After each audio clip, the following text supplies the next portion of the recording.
Happy Tuesday.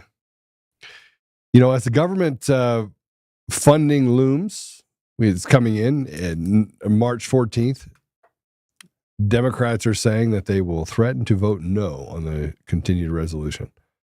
They will keep the government operating for a few more months. But that's not really that surprising. The government shutdown is a familiar tactic used by both sides, Republicans and the Democrats.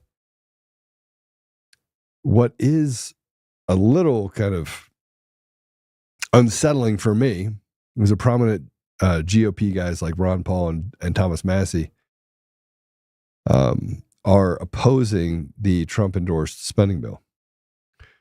And, you know, this is going to be something we have to work. We're going to have to work this problem. Because Trump called out Massie to be primaried. And we just got to figure it out. We have to figure out, you know, you can't, oh man, how do we work this problem? How do we have a conversation about, you know, Thomas Massie has been one of those guys that has stood in the same position the entire time. He's never voted for a continued resolution. Never. Ever. And they said that he voted for Biden's continued resolution. That's just not true. But I think that President Trump is getting bad advice. So we're going to talk about that. And then after that, we're going to have Ryan Samsel join us. And he's going to talk about what happened to him in the Gulag and the abuse that he has endured. And then after we let him go, we'll talk about Canada and what's happening between Ukraine and Russia. There is a ceasefire that is in the works. All that and more today on Untamed. Untamed is going to be untamed. It's going to be a little crazy. I want to talk to my people. I want to talk to my brothers and sisters. We can have grace and humility in how we interact with other people. Oh, hot dog, look at you. And nobody talked about what's really happening. And let's have conversations about what truth is.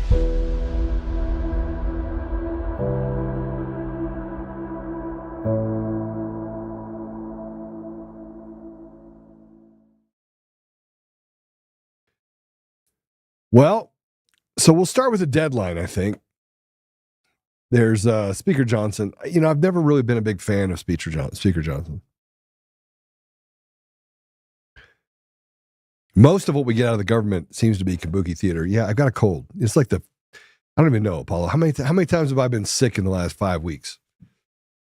This is like the fifth time you've old. been sick. Six? It's getting old. Sick. Yeah, it's getting old. It's bad. I don't know. I mean, so much so that I went and got some blood tests this morning, whether or not I'm being poisoned. Yeah, so we start looking at poisoning after you're sick perpetually over and over and over again, especially when I'm not traveling that much. I don't know. We'll see.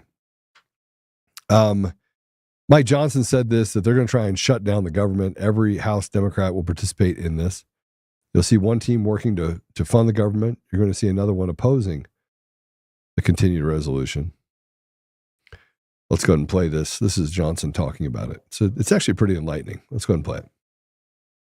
They're planning to vote down this simple bill. They are going to try to shut the government down. Every House Democrat will participate in this. It looks like that would be a shame if it's true. I hope some of them will have a moment of clarity themselves and do the right thing, but it looks like they're going to try to shut down the government. It's a striking new posture for Democrats who have always said they've just been apoplectic about the prospect of government shutdowns. I put a video out about an hour ago on social media. I encourage you to go see that. This is they have in their own words. You don't need to trust us on this. But Catherine Clark, here's one little zinger from her, quote, "Not only is it irresponsible and purposefully misleading, but it's also a dangerous precedent to be threatening a shutdown," unquote. Now remember, this is in last year, years past. Pramila Jayapal, quote, "The tragedy here is all the civilian employees. It's the employees who are going to suffer," unquote. AOC, quote, "It is not normal to hold 100,000 workers' paychecks hostage. It is not normal to shut down the government when we don't get what we want," unquote. I don't think I've ever agreed with her before. She's exactly right. Jerry Nadler said, quote, "Shutdown is really an extremist policy designed to appeal to an extremist base and hold the whole country hostage." Yeah, we agree. So they and all their colleagues need to do the right thing. Democrats have been insisting they're fighting for federal workers. You're about to see, again, on vivid display, very clear the contrast. You will see one team that is working to fund the government and make sure we do the responsible thing. And you're going to see another posing the CR because they've now exposed the truth. They're not for federal workers. They're not for anyone. All the people they've said in the past that are going to be harmed would be by their votes. They're using federal employees as props. They're using Medicaid benefits and Social Security checks as cudgels in this thing. The threat of government shutdown, they're using it as some sort of attempt to wrestle power away from the President of the United States, who overwhelmingly won the popular vote, the Electoral College, in every single swing state. Here's the bottom line.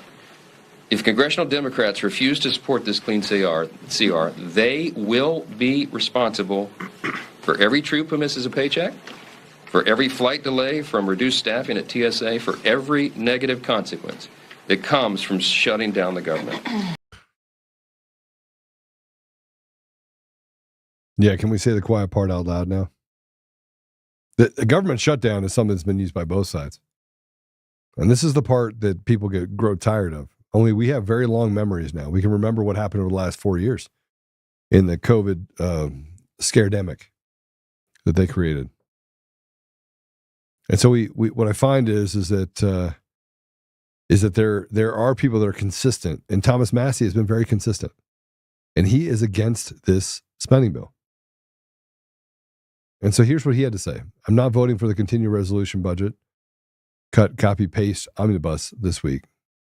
Why would I vote to continue the waste, fraud, and abuse DOJ has found?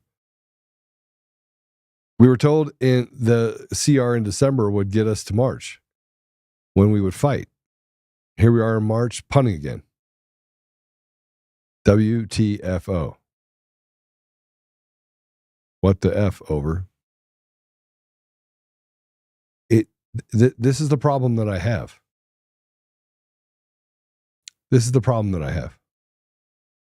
He doubled down on his reasoning of not voting for the omnibus bill again. And he said this, I predicted this. And he put one out on February 7th.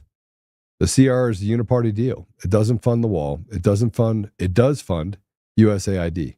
The Democrats depart for a retreat on Wednesday, so they're already going to provide enough votes to pass the CR. Meanwhile, our election mandate will wane by this coming September. What he's talking about is the mandate. The mandate for what the people want. The people want to stop being institutional slaves. The people want to stop being run into a wall. People want to get to a place where they feel like they can own something or do something. And right now, that's just not the case. That's not what's happening. Right? What's happening right now is something much darker.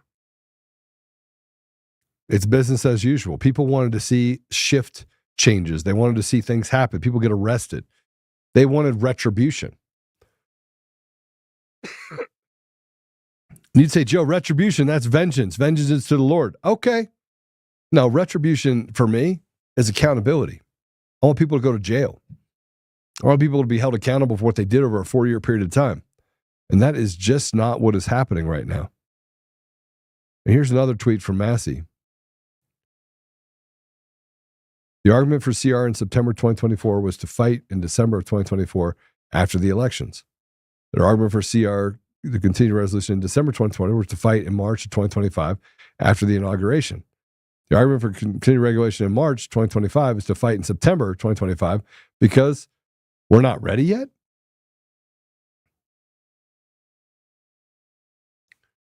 We're not ready yet. All right, we're not ready yet. We're not ready yet. And his reasoning is solid. His reasoning is very solid. I'm sorry if you don't like it, but it's solid. If it passes this week, the continued resolution obligates Trump from now until September to spend the same amounts of money on generally the same things Biden spent money on in his last 15 months in office. We could pass rescissions later and undo some things, but there's no commitment to do so. So who's right in this case? Look, we can agree that we always will support the commander-in-chief because he's doing the right things for the right reasons. We can also agree that if we don't change this, we're doing the same things, and the American people are done, man. The stock market's dropping right now. They won't lower interest rates. They're holding tight on that. The economic indicators show that, but the tariffs will kick in, they will get better. And as we start getting more supplies for chickens and other things, prices will come down, eggs prices will come down. All that will happen. 100% that'll happen. But when? There's uncertainty right now and nobody's getting arrested. There's uncertainty right now and Tina Peters is still in jail. And if you want to be gangster, if you want to be at the top of the food chain, then act like you're at the top of the food chain. Be bold in your approach. Don't be bold in one side of your approach. Don't be bold when the bullet comes through your ear, Mr. President. I'm sorry. But I would ask respectfully that you be bold at the time that we need you to be bold. And right now, we need action.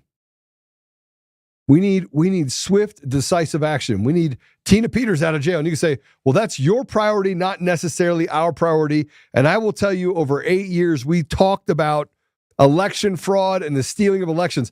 I personally worked the last 4 years, 200 flights plus last year, going to different communities. David Clements, same thing, on the road the entire time. You had people I don't even like that were out there talking about the election being stolen. You have other people that did amazing work. You have Mark Cook and Sean Smith and Ashley Epp. Ashley Epp and Sean Smith got sued. Said that they were racist. They couldn't go get another job in the market. They were ruined by a slander technique. There are great people out there doing great work. It was the biggest thing on the horizon. It is the most important. What is equally important is that if you want to strip the devil of its clothes, if you want to take away its ability to hurt the very people, you don't fund it. And I'm sorry, Mr. President, I can't agree with what you said about Thomas Massie because he's been very consistent. So while I support you 1,000%, I support what Thomas Massie is standing up for right now. And Rand Paul is a no for the deal as well. You have two guys. I mean, these are the people that, frankly, I think that President Trump should have put in his cabinet because they could have disagreed with him. Despite Doge's findings of loony left-wing USAID programs, Republican spending bill continues to fund the very foreign aid Elon Musk proposed to cut. The bill continues spending at the inflated pandemic levels and will add $2 trillion to the debt this year. Count me in as a hell no. A hell no. Then why in the world can we not go backwards? Why can we just not admit that we will not sign this continuing resolution? We won't. Let the Democrats shut it down. This is why I don't like Mike Johnson. You guys seething. And then this was a mistake. This is a mistake. This is a misstep. Mr. President, this is a misstep, with all due respect. This is a massive misstep. And it's a misstep because you can't say that Doge is doing its job and then not let Doge do its job. Create a resolution. We're going down to the 14th. Take it to the 14th. Rewrite it. Pull out USAID. Make something that shows that we're actually doing something for the American people. Because right now, most American people feel like they're still slaves. They're still slaving it. President put this out. Thank you to the House Freedom Caucus for just delivering a big blow to the radical left Democrats and their desire to raise taxes and shut our country down. They hate America and all it stands for. That's why they allowed millions of criminals to invade our nation. Sometimes you have to create great courage to do the right thing. Congressman Thomas Massie of beautiful Kentucky is an automatic no vote on just about everything, despite the fact that he has always voted for the continuing resolutions in the past, which is not true. And this is why I know somebody had this. President Trump didn't write this. He should be primaried, and I will lead the charge against him. He's just another grandstander who's too much trouble and not worth the fight. He reminds me of Liz Cheney before her historic record-breaking loss. People in Kentucky won't stand for it. Just watch. Do I have any takers? Anyway, thank you again to the House Freedom Caucus for your important vote. We need to buy some time in order to make America great again, greater than ever before, unite and win. Mr. President, I'm going to tell you something. I don't agree with that. I cannot agree with that and still say you're the greatest president that's ever walked the planet. You were endowed by God. You were here for a reason. But I can also disagree with you on what you say about Thomas Massie. Thomas Massie is a very smart man, a very measured man, very faithful man. And frankly, he did the math. I think we're all doing the math. How do you give USAID a big checkbook and deposit a bunch of money and then tell me somewhere along the line, that's the budget we have to have? You put money in a bank account, you don't think they're going to spend it? You don't think they're going to find a way to push it out to different places? They will. And then President Trump put this out again. And I'm not divided on President Trump. Mr. President, I'm not divided on you at all. I will support you.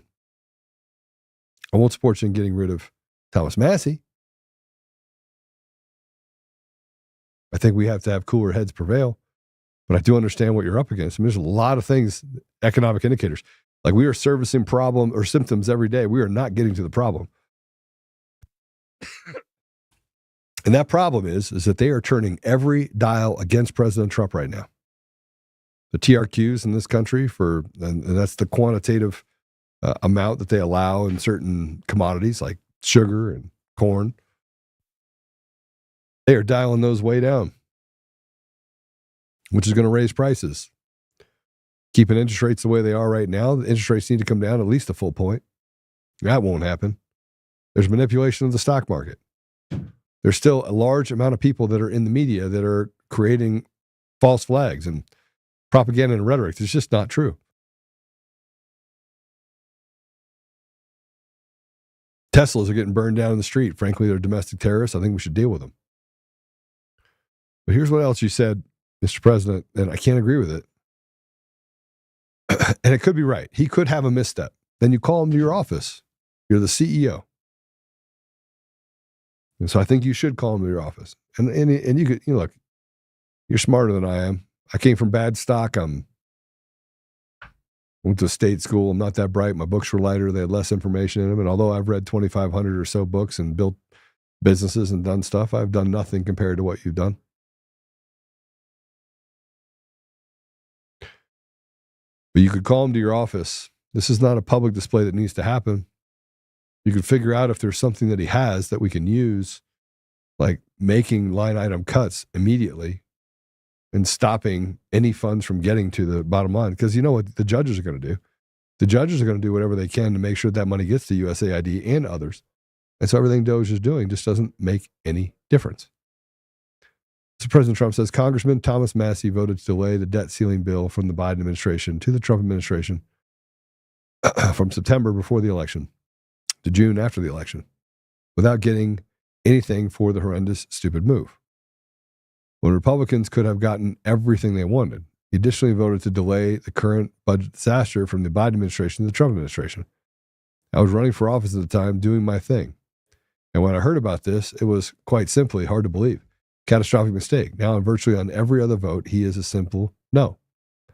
You can't approve a continuing resolution when you approved them many times under the career as a congressman. Thomas Massie is a grandstander, and the great people of Kentucky are going to be watching a very interesting primary, if not too distant future.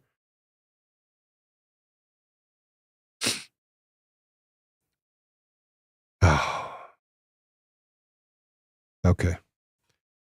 And then Dan Bongino came out with a message for Massie too. I can't imagine why we're doing this, by the way. I can't. Dan Bongino with a message to Thomas Massie. I've defended Massie in the past. It's been amazing on the January 6th pipe bomber case. Incredible. But he's wrong here. I'm sorry he's wrong. Now, I will say this about Dan Bongino. The way that he actually articulated him being wrong is much better than his articulation of going after Kyle Seraphin, which I truly would believe would be a great asset. Him and Steve Friend and Garrett O'Boyles, all of those great men, whistleblowers that sacrificed their lives quite literally, in order to tell the American people. But Dan had this to say. Let's go ahead and play it. Did not. But he's definitely wrong on this one. And that's why I don't agree. And I have defended Congressman Massie in the past. You just go back and watch the shows. I don't get emotional about these things. He has been amazing on the January 6th pipe bomber case. Incredible. He is wrong here. I'm sorry, he's wrong. He doesn't have a tactical plan to cut spending. I just gave it to you. Get rid of this CR, deal with it for 3 more months, move on to reconciliation, and fight the fight there where you actually have the numbers. Does that make sense? Anybody disagree? If you think that I'm a toolbox and a jerk right now, and you're like, that's just crazy, tell me in the chat. I'm open. All I'm asking you is, if you believe that, tell me what your plan is. Tell me what your plan is to get over the Senate filibuster. If you have it, I'd love to hear it. Everybody, everybody can talk a big game. The problem is I'm not going to call and tell them you're a toolbox. See, that's the problem, is that we want to act like children. We want to go straight to children. We want to go straight to acting like children. We want to go straight to, we have to attack each other. I'm not going to do it. I mean, there are people that will attack Jovan Pulitzer. But even then, I don't really care what he says. I mean, 70% of the people that listen to him are in Germany. That's kind of weird. Is that a weird deal, Paulo? It's kind of weird, huh? That was kind of weird, man. Made me laugh. Yeah. I mean, yeah, he's so popular. He's got it all figured out, right? Yeah, I don't think I've met one person that have known him for more than 6 months that can stand me in the same room with him. But I'll attack a guy like that because he's worthless. I'm not going to go after Dan Bongino. He'll do great things at the FBI. He needs to take a couple of the other guys with him on the suspendables. Actually, all of them. He needs people to watch his back. I believe they would. So no, I don't think Dan Bongino is a fool. I don't think he's a tool. I think he's wrong. And can we get to a place where we actually understand the why? Like, why is Thomas Massie saying this? Well, he's saying that, hey, well, let's just deal with the problem. Anytime you kick a problem down the road, more problems exist. You're servicing the symptom. What Thomas Massie is saying is that this is the same thing you guys said before. Well, you don't have a tactical plan. Well, holy shit, we haven't had a tactical plan for a long time, because guess what? We've been kicking tires down the street for decades. Continuing resolution is no different. Man, just dig in. Mr. President, I got to tell you, this is not digging in. This is, I mean, we can solve this problem. Just cut out USAID funding completely. They said that they cut out, I don't know what the number was. I think it was like 94% of USAID. Great. Write it into the CR. Everybody gets the money except for 94%. They don't get it. And by the way, I get to claw back on anyone else that Doge has. And there's provisions you can write into it. It's not a zero-sum game. Just write it. Massie has made his own share of mistakes and is not above critique. In new case, I agree with you fully. But Thomas Massie's not trying to make it the hill to die on. He just says, look, you already have the votes. You don't need me. I'm not going to vote for it. I think it's silly. He's not going to do it. He's a man of principle. Leave him alone. Or bring him to the principal's office. Damn it. Just bring him to the public spectacle is not what we need right now. Not with a guy like Thomas Massie. And you want to primary him? No. Guys, we don't need Republicans. We need Republicans like Massie. And everybody wants to take a soft look. President Trump called me and said, Joe, you get in my office right now. You get in my office right now. We're going to talk about this. Don't you ever bring that up against Massie again. I'd say, sir, permission to speak freely. No. Okay. I would leave the room. Because if I can't speak freely, if we can't have a conversation, if the only opinion in the room is the opinion that you have, that's not a CEO. And that's frankly not the way President Trump has run his company in the past. He has other people that make decisions. And when they fail forward, he either gives them another chance to get there. And if they fail forward too many times, then he just sees that they're retarded. He gets them out of the position. But I believe that these are conversations that Thomas Massie and President Trump, they're feeding off it. The left is feeding off this. And we need to take that off the table. But here's Ron Paul has this to say about its poor taste. Like, I'm going to cover the facts.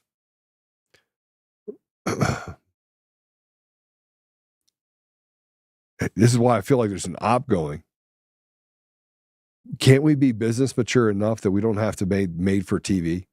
But I'm going to play it anyway. I'm going to bite right into it, I guess. Here's, we probably won't play it all. I don't need 3 minutes. I'm trying to say that it's in poor taste, but let's listen to Ron Paul, who in his own right has been a figure that has stood tall many times, very unpopularly. Let's go and play it. But anyway, he went after a friend of ours who has earned respect and is probably the most straightforward person in the Congress, except for maybe somebody in the Senate.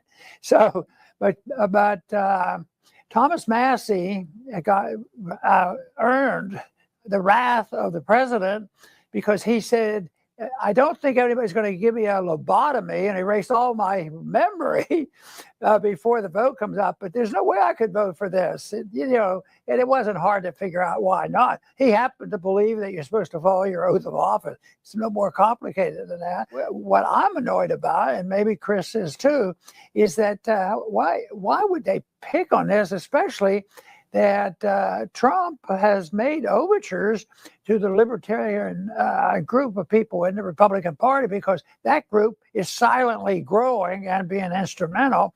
And that's reflected on a lot of what they are doing. There's no doubt about it. But the easiest thing to do to survive all that is exactly what Thomas does.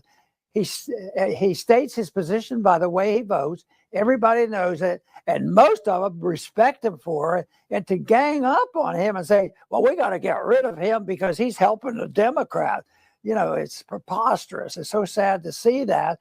There's always a problem whenever the Democrats are kicked out of power. And that problem is the Republicans, because the Republicans are huge spenders, often, very often worse than the Democrats. And there's always an excuse, always. So this time they want to just push it to the end of the year. And, by the time that comes along, all you need is another excuse. So Thomas Massie is standing up, he's not going to go along with it this time. This is supposed to be different. We have Doge, and then last night, President Trump came out with this statement that, it's just so ridiculous. I'll quote some of it. He said Massie should be primaried, and I will lead a charge against it. He's just another grandstander who's too much trouble and not worth the fight. This is where it gets. He reminds me of Liz Cheney before her historic record-breaking. He does remind me of Liz Cheney. And so this is that thing that happens, though, when you're running an op. President Trump has a lot of people around him, and he'll figure it out. He did before. There's people that give you an idea of what a person is, and they give you a track record and give you these fact texts, and they go through all this stuff, and you have to make a decision on it very quickly. And President Trump is being hammered over and over and over again. You got this going on. There's a lot to run in this country.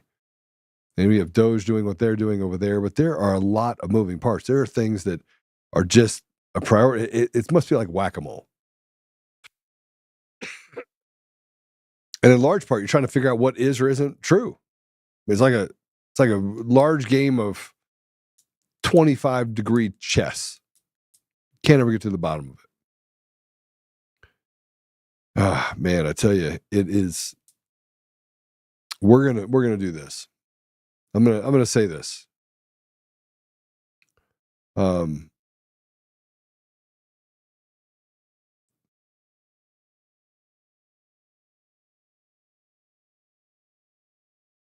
Yeah, I'm not done yet. I actually do want to play this. Here's when Massie. This is a throwback. This is from Massie talking about other Republican representatives in Congress. Let's go and play it. Let's play this. Everybody but me has an AIPAC person. What's that mean, an AIPAC person? It's like your babysitter, your AIPAC babysitter, who is always talking to you for AIPAC. Every member has something like this? I don't know how it works on the Democrat side, but that's how it works on the Republican side. They've got your cell number. They come to D.C., you go have lunch with them. That's absolutely crazy. Why have I never heard this before? Why would they want to tell their constituents that they've basically got a buddy system with somebody who's representing a foreign country. Have you seen any other country do anything like this? It's the only country that does this. They pay for trips for congressmen and their spouses to go to Israel. What's the trip like? You go see the wall. And remember, this is Massie standing up to. This is why I know that somebody is that President Trump. You have to bring Thomas Massie to the White House. He's actually everything that you campaign on. He is your guy. Here's Massie in 2020 when they had the whole boondoggle going on with COVID. He was the one standing up. And you got to see this. This is amazing. Let's go ahead and play it. Mr. Speaker, I came here to make sure our republic doesn't die by unanimous consent in an empty chamber, and I request a recorded vote. A recorded vote is requested. Those favoring a recorded vote will rise and remain standing until counted. An insufficient number having risen, a recorded vote is refused. Mr. Speaker. Is the gentleman recognized? I object on the basis that a quorum is not present and make a point of order that a quorum is not present. The chair will count for a quorum. Counted for a quorum is present. The motion is adopted. Without objection, a motion to reconsider is laid upon the table. Pursuant to Section 7B of House Resolution 891, the House stands adjourned until 3 p.m. on Tuesday, March 31st, 2020.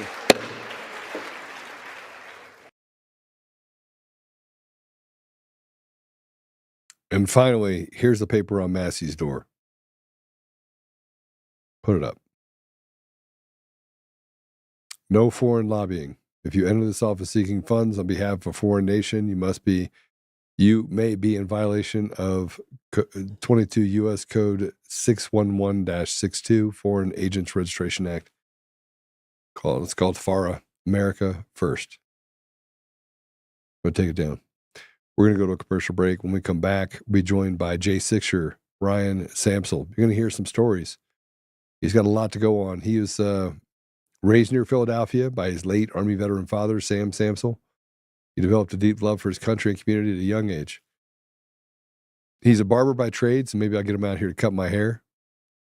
He gained local attention during COVID for raising funds for prostate cancer awareness. After being denied the PPP benefits and losing his income, he worked as a trainer at Atlas Gym. Remember, that was at Ian's place in New Jersey, which went viral for defying lockdown orders. So he's done quite a bit. He was arrested after he went to the Capitol, beaten by federal agents, tortured, held in harsh conditions, leading to severe health issues like blood clots. And after his release following a pardon from President Trump, he was left with nothing and struggling to rebuild his life. Despite this, he keeps standing by his actions, asserting that we, the people, must protect the republic for those that died defending it. We'll be right back with Ryan.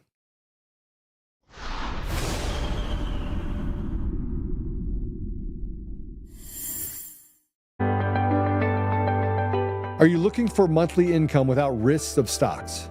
Here's something you won't hear on CNBC. There's a unique way to collect royalties directly from America's most productive oil fields. No exploring, no drilling, no operating headaches. You simply collect checks month after month. The best part? You can get started with just $25 through any brokerage account.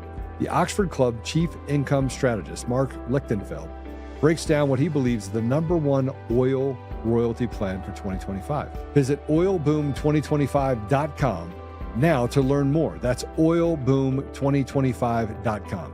Stop buying oil stocks and start collecting oil royalty checks instead. Hi, I'm Joe, Supreme Leader of DCF Guns. What is DCF Guns, you ask?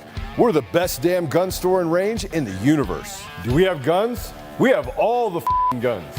We got small guns. We got big guns.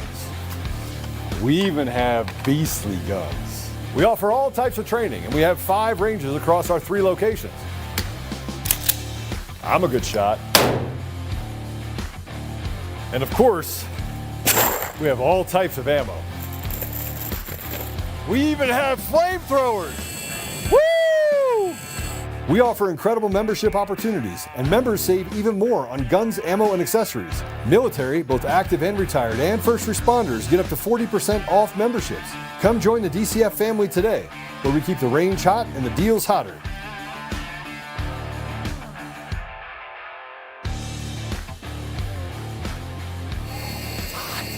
It's hot. In every thread, in every stitch, Honor-Bound USA weaves the fabric of the American spirit. It's not just apparel, it's a testament to God, family, and country. At Honor-Bound USA, we're a family of patriots who put our faith, family, and America first. When you visit our website, you'll find a line of products that embody our commitment to pray, stand, speak, and act. As the official site for the Untamed podcast, all of our products proclaim speaking the truth with courage. We also have the powerful documentary from Professor David Clements, Let My People Go. Identify yourself as one of the few who are willing to stand for what they believe in. Join the Honor-Bound USA family today. Wear it as a badge of honor, commitment to the values that shape us, and a pledge to the bright future we will build together. Because when you're honor-bound, you're not just wearing a brand, you're embodying a lifestyle.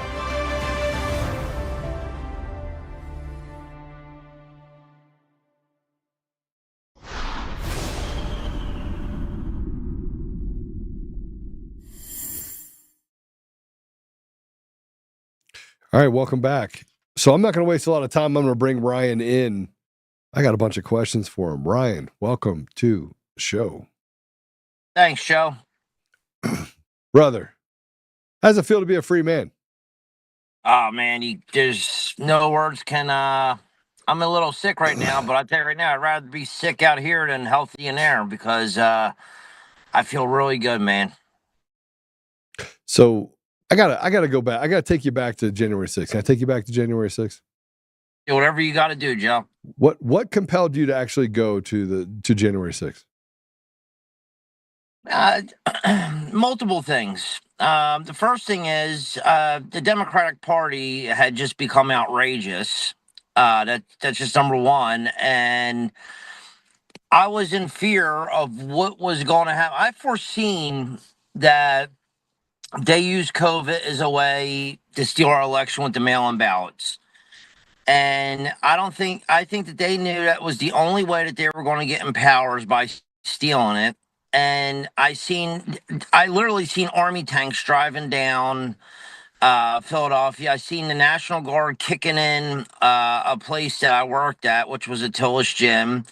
And I was in fear that we were going to be in a police state, and that I believe that's the way that the Democrats want to run things. And I thought it was my duty to go there and stand up against a corrupt government. I believe that, once I got there and I seen that we were about a half a mile or so away from the Capitol, that just wasn't enough, that we had to be up front in their faces and let them know that they better do their jobs, and this government better fear the people, and I don't want the people to fear the government. It should be the other way around.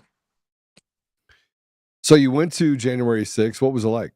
I mean, I don't think I've asked you this question. I think I did before. We got more into the weeds of what they were doing to you, but I believe it was one of the most. I actually got tear-eyed that I've seen that many people wearing red, white, and blue after seeing the city getting burned up. And I come from a very liberal city, and there's not many people like-minded like me. And when I seen all those people out there cheering and yelling USA, and everybody hugging each other and exchanging information and meeting people, I got very emotional. I thought it was a beautiful day, to be honest with you. And then you fast forward, you were arrested how long after? How long after January 6th? 2 weeks. 2 weeks. Okay, and then when they came and arrested you, I need you to describe that. I've seen the pictures. We have pictures. I'll put them up if you let me, but yeah, I don't care. I'm very wide open with everything. I mean, so they came in at a pre-dawn rate. I actually knew they were coming because a drone hit the tree in my backyard, and I opened up the backyard and I seen a drone literally in my backyard, and I was like, seeing the stories with the FBI kicking other people's doors down. with January 6th, I just went back up my room and laid back down and just said, I guess they're going to be here in the morning. I didn't think they were going to kick the door in, though. I thought they were just going to knock on the door and ask me if they could talk to me. I didn't know they were actually kicking doors in and shit. But yeah, they kicked my door in and arrested me. And it was really odd because after they arrested me, they unhandcuffed me immediately, brought me a cup of coffee and a can of chew. And if anybody knows me, I like my chew. I keep one in. And they obviously did their research and seen that. And as they unhandcuffed me, the guy was from the terrorist task force was trying to be like real like bougie towards me, and he had a bunch of yeah, he had a bunch of like fake Trump stuff on, and you could tell it still had like the wrinkles from like the crease in them. It was brand new clothing, and he was like, "Look, man, I'm gonna show you a video of a guy." And he was like, we kind of need you to say he's the voice of reason. And I didn't know what the hell he was talking about. I was so confused. So we go outside and they uncuff me and they got the laptop and they pop open the back of like the SUV, like the back seats there. And he shows me a picture and he says, "You remember this guy?" And I said, "No, not really." And then he showed me a picture where he whispers in my ear. And I was like, "Oh, yeah, I do remember that." He was like, "What did he say to you?" And I said, Reyes.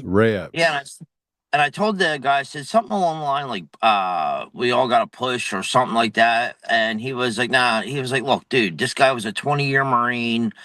He's a patriot." He said, "Look, dude, we don't believe in doing what we're doing right now." And at that time, I actually thought he was genuine a little bit. And looking back, I didn't know how corrupt they really were. I really didn't. And he was like, "Look, dude, you don't want to get this guy in trouble, do you?" I said, "Dude, I don't want to get nobody in trouble." He was like, "Look, when we take you back to the station, all you got to do is just say, like, he's the voice of reason. He was trying to calm people down." So we went to the station. They interviewed me. And I told him, I said, he tried to calm me down. And then he was like, he's the voice of reason, right? I said, I guess that he could be called that. And about a week later, I was in FDC Philly, and that's when the prosecutor from Philadelphia came and she said, "Hey, the government wants to tip their hand. They don't want to indict you. They want to drive you down to DC." Well, when I got to DC, they kept me away from all the inmates and said that I had COVID, but I never took a COVID test. So I thought that was really fucking weird. Sorry, the curse. And then so the lawyer that I had at the time, I just hired a lawyer, and she was like, "Look, they want you to say, go with these lies and say this and don't say this." And I'm like, "Whoa." I said, "Well, this is all like fabricated." And she was like, "Look, what was your reason for going down there?" And I told her, I said, "Look, I met Ann at the gym and he invited me and he was supposed to speak on the 5th. And he asked me to come down on the 6th and possibly be able to speak at like little, like, stuff like that and talk about how I lost the barbershop due to COVID." And she was like, "Look, none of that's going to matter. You're just going to say that you went down there because Trump motivated you to do it. And you were at the front gate because What? Your lawyer? Wait, hold on. Your lawyer told you to do this? Yeah. She was, and I fired her. I fired her. I went through about 7 attorneys. I think I fired 7 lawyers because all of them were cowards, except the last one was Stanley Woodward, who was a Trump lawyer. They actually tried to charge him and intimidate him, the FBI, and he stuck up and he took me all the way through trial, and he allowed me to speak freely. He gave me the freedom to tell my truth, and I did, and I was found guilty of pretty much every charge I was charged with. I was indicted 8 different times throughout the 4 years. I was indicted 8 times. It's funny, the day that I got beat up, well, the first time I got beat up, I was superseded, indicted, and then I got beat up the real bad time by the guards in Warsaw, Virginia. I was indicted a week later, so it's like I was getting indicted for aggravated assaults as I was getting aggravated assaulted. Okay, so I'm trying to put all this together. First, they tried to make you the Ponzi for Ray Epps. Yep. As the gate, right? We all got to push. They're like, no, he's the voice of reason. Yeah. Right, and here's a kicker too that nobody found out until just recently. So one of the FBI agents who kicked my door in, and the one who gave me a ride from Ben Salem Police Station to FDC Philly, it was just released that he was one of the agents on the ground at January 6th. And not only was he there, he was also arresting other people that were there. What? Yeah, that's a fact. That's not like hearsay or conspiracy. That is a 100% fact. I'll even send you the picture later, Joel, to your producer, and you could share this. All right. So while you were in, you got beat up. Yep. So let's talk about that. How many times did you get assaulted by the guards? 2 different times. The first time wasn't bad at DC. I mean, they broke my I forget what that's called, like a sciatic bone or something in my face, and acute kidney damage. But when I went to, I got transferred to Warsaw. They took me off there's a docket list where people could see it. They kept it under seal, so the public couldn't know where I was at. And to stop me from making phone calls, they put me in that cell that everybody sees. That wasn't the only cell that I was in without a phone and mattress and all that stuff. I actually had to get a judge to order for me to be allowed to send out mail. Judge Kelly had ordered that it's a violation of my constitutional right to have me on mail restriction. The New York Times did a post and said that I was going to cooperate with the government and I was going to come out and say that Ray Epps was the voice of reason. And in all actuality, I never had any intent to do that. So when I kept saying I'm not doing it, the guards came into my cell, which I was having a legal visit. As soon as the legal visit was over, they cuffed me to the back. I was a cuff to front only because the first assault caused me to have blood clots. When they were cuffing me up, they came in and they assaulted me. I'm going to a county meeting in Warsaw, Virginia in about a week. Supposedly the governor is going to be there and the local congress member is going to be there, and we're going to review the tapes. From what I was told, the guard had quit his job about a year ago, and the warden had retired early, 5 years early, which is I find to be odd. You're going to sacrifice a lot on your pension to retire early. So I think he retired before he got fired. Okay, so I want to walk through some things with you that I think are important for us to kind of get to the bottom of. You were beaten. Yeah. You didn't have any intent of standing up Ray Epps, which means they knew about Ray Epps, which means there was an operation going in the FBI, which means Ray Epps was a part of that operation. Yeah, so I actually have his interview tapes. I also have his 911 call, and he either lied to the FBI or he lied to Congress, because he told Congress in a meeting that he got there on January 5th. In his FBI interview, he said he got there on January 3rd. And then he said he traveled with his son to D.C. While his son's interview, his son showed up on the 5th, and Ray Epps also said he picked his son up from the airport. Then, during his interview, he spoke about getting a very strange phone call, and then the number was redacted at 12:30. When asked by Congress on January 5th, who was this number that called you, he said it was his son. Well, at January 5th, him and his son both stayed there at the hotel, and they both went to sleep.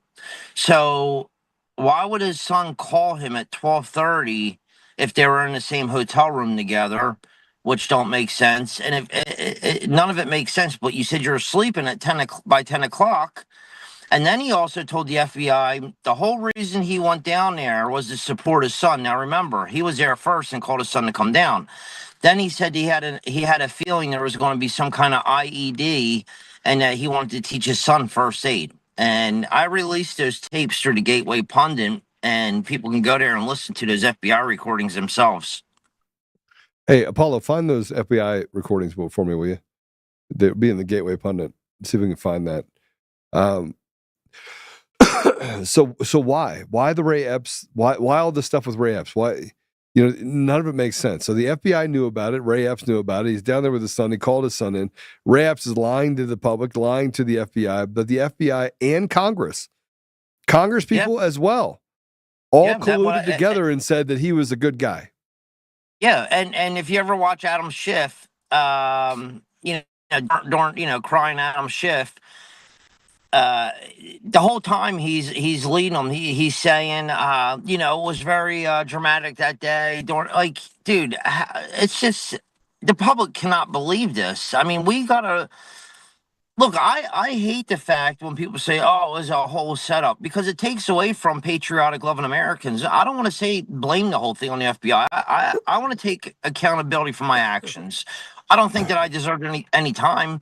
I believe that I had a duty to go there and make sure I stand up for an election. But I don't want people to say, "Oh, well, the FBI did it." No, pissed off Americans did it, and that's what happens when you steal an election. And then maybe that's why our last election wasn't stolen.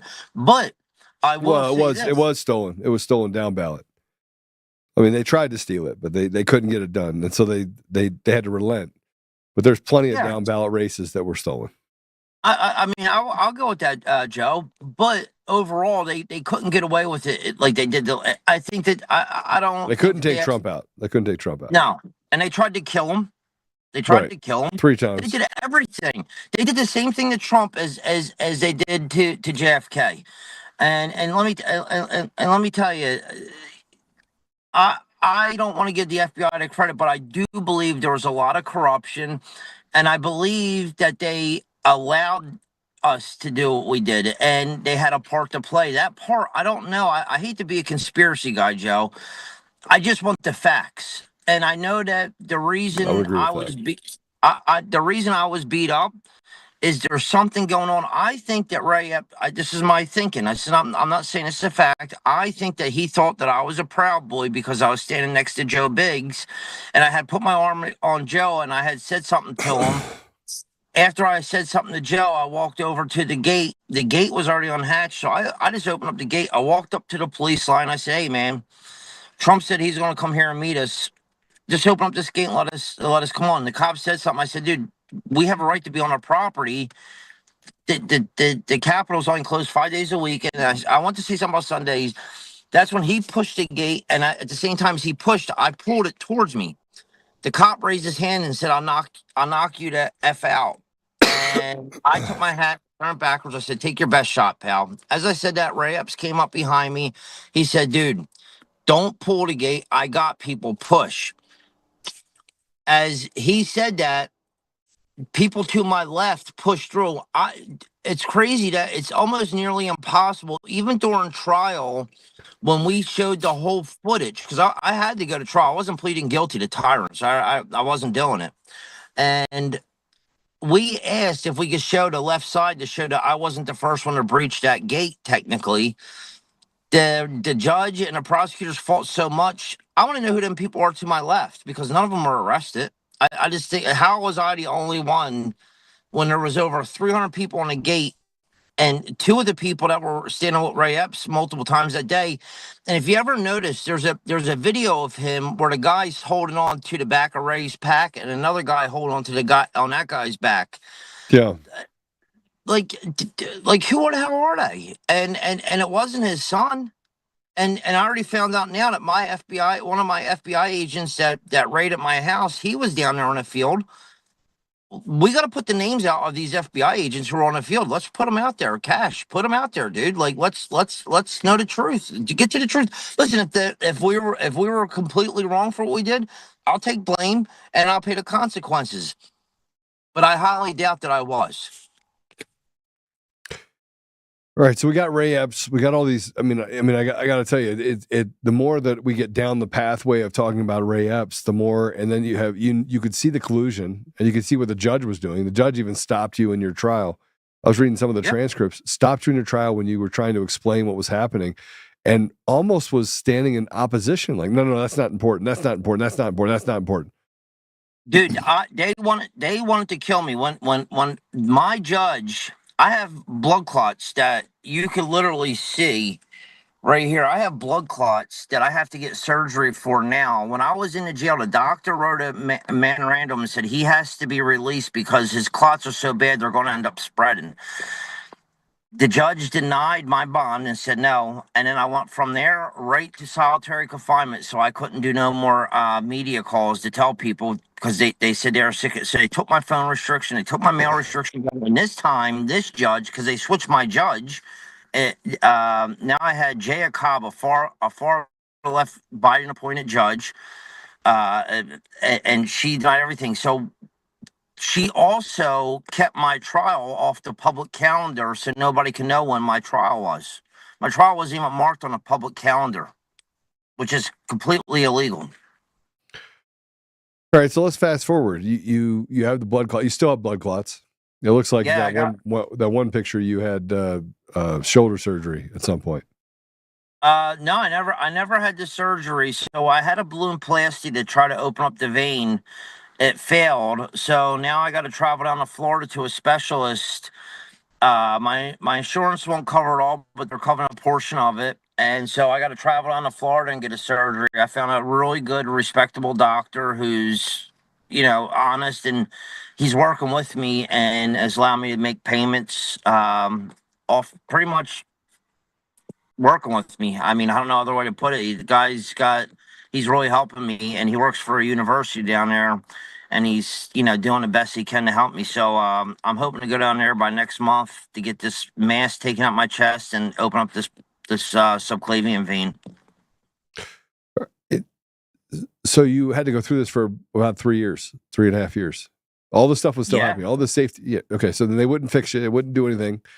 You got pardoned. You got out. So I'm gonna go to the get out part. You got out. They walked you out, and then what? Just walk out. Dude, and you're like, that was it. I walked out, and I lost everything prior to January 6th due to COVID. So it was literally like being born into a 41-year-old's body. My dad died during my incarceration, and that was, pretty much my support. So I had to literally start life all over, like from scratch, and it's hard, but you know what?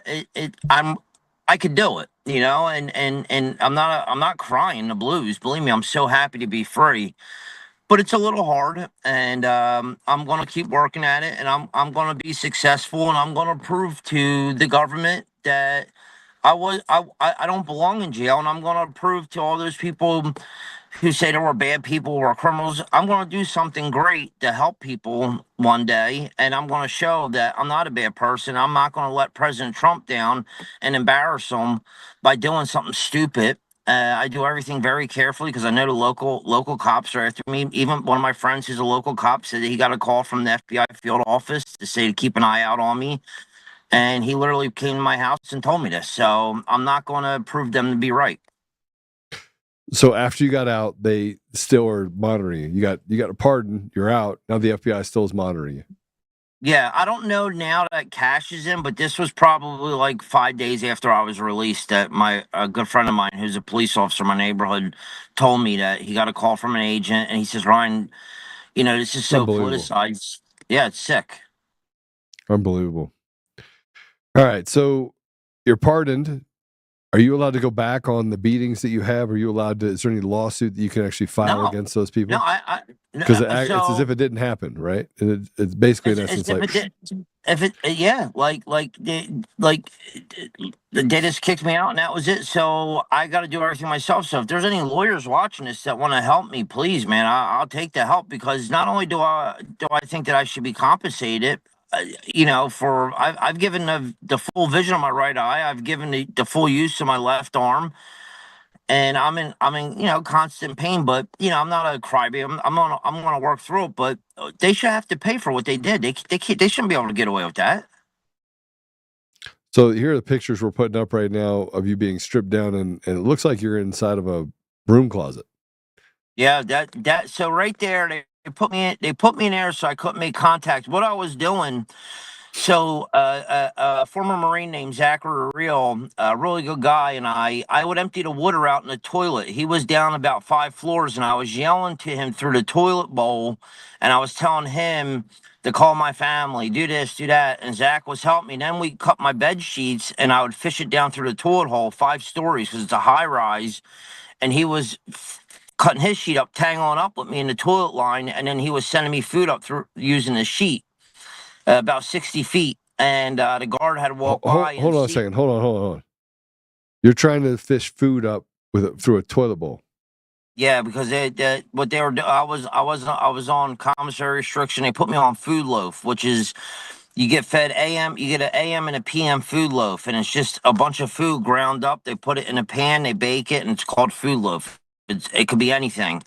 So Zach heard I was up there. He felt bad. He would ship me up coffee and food that he couldn't get me, and I would cook it in the sink. Well, when the guard walked by, What do you mean cook it in the sink? What do you mean cook it in the sink? How do you cook it in the I sink? would just throw water on it, and let it melt and eat it. Wait, what? Let it melt? What do you mean? Yeah, how do you heat it up? Well, you don't really. You just throw water on it and you call it cooking, but it's not really much of cooking. So they knew that I was in contact with somebody down there. When they asked who, I wouldn't tell them. So they tried by emptying the cell underneath me, but it's 5 floors. So I would yell down, and other inmates heard that I was upstairs. And you would think that there would be a big divide amongst the inmates and us, but there really wasn't. The other inmates felt bad how we were being treated, so they were sending me food up. So they said, you know what? Stick him in a broom closet because there's no toilet in there. He can't fish. So that's why I got put in that room. How did you know that you could fish through the toilet system?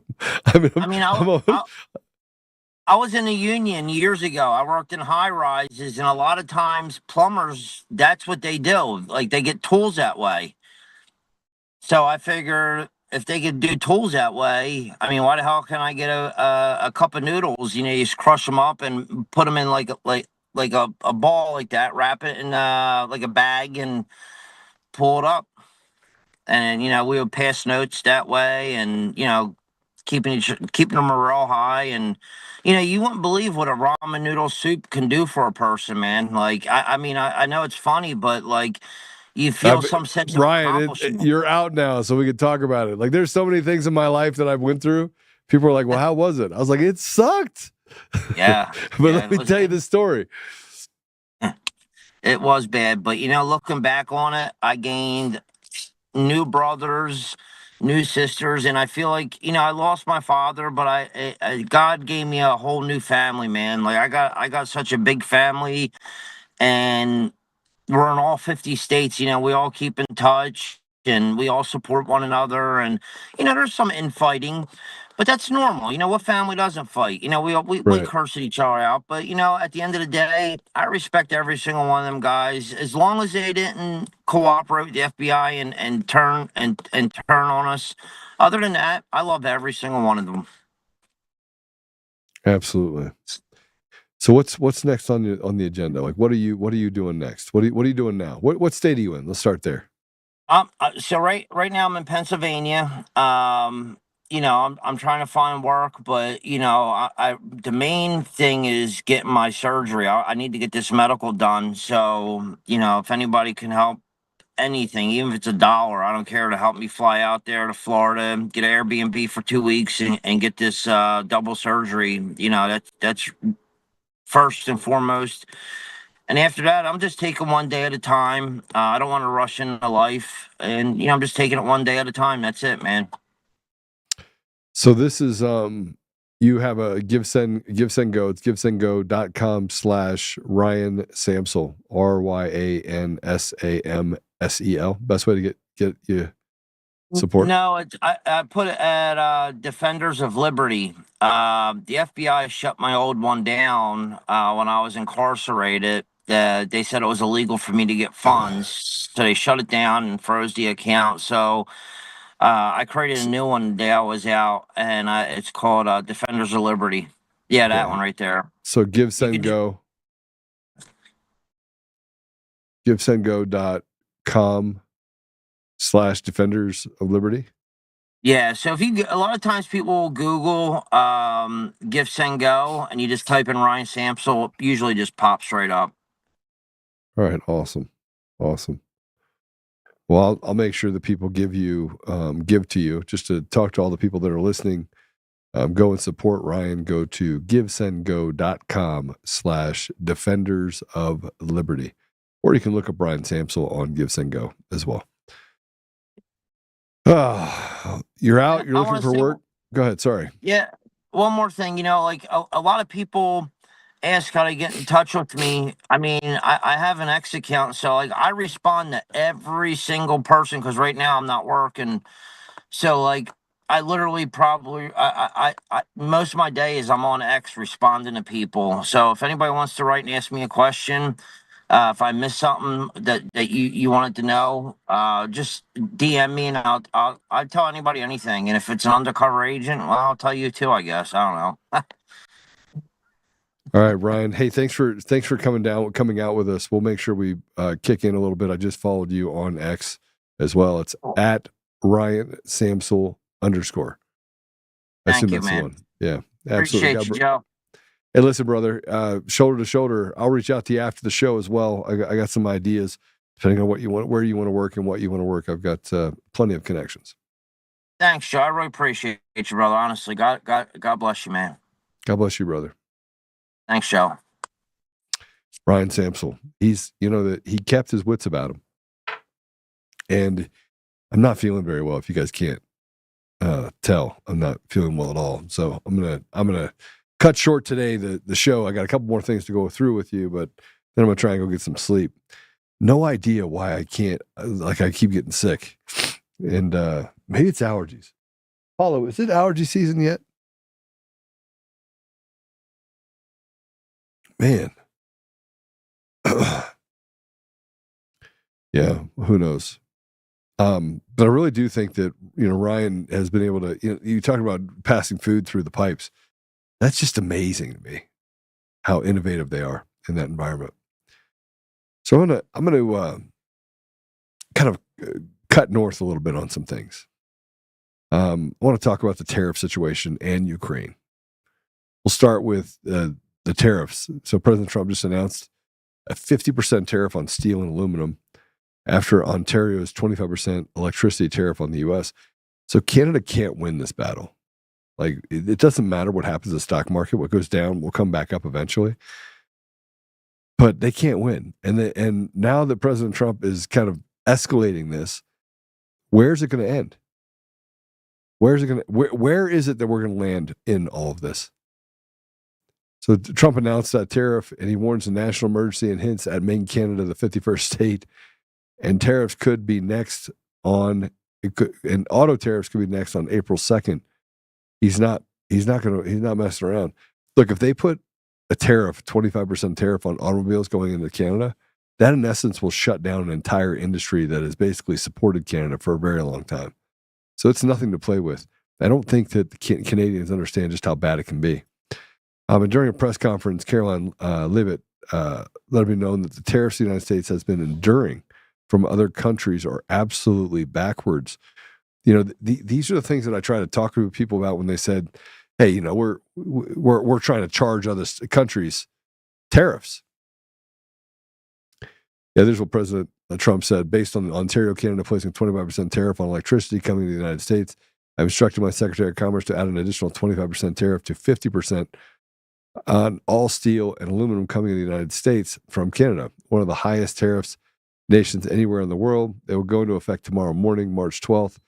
Also, Canada must immediately drop their anti-American farmer tariff of 250% to 390% on various U.S. dairy products, which has long been considered outrageous. I will shortly be declaring a national emergency on electricity within the threatened area. This will allow the U.S. to quickly do what it needs to be done to alleviate the abusive threat from Canada. If other egregious long-term tariffs are not likewise dropped by Canada, I will substantially increase on April 2nd the tariffs on cars coming into the United States, which will essentially permanently shut down the automobile manufacturing business in Canada.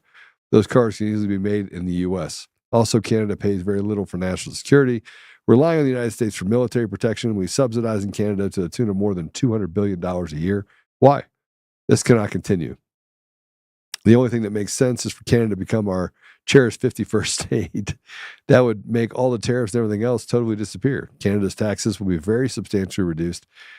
They will be more secure militarily and otherwise than ever before.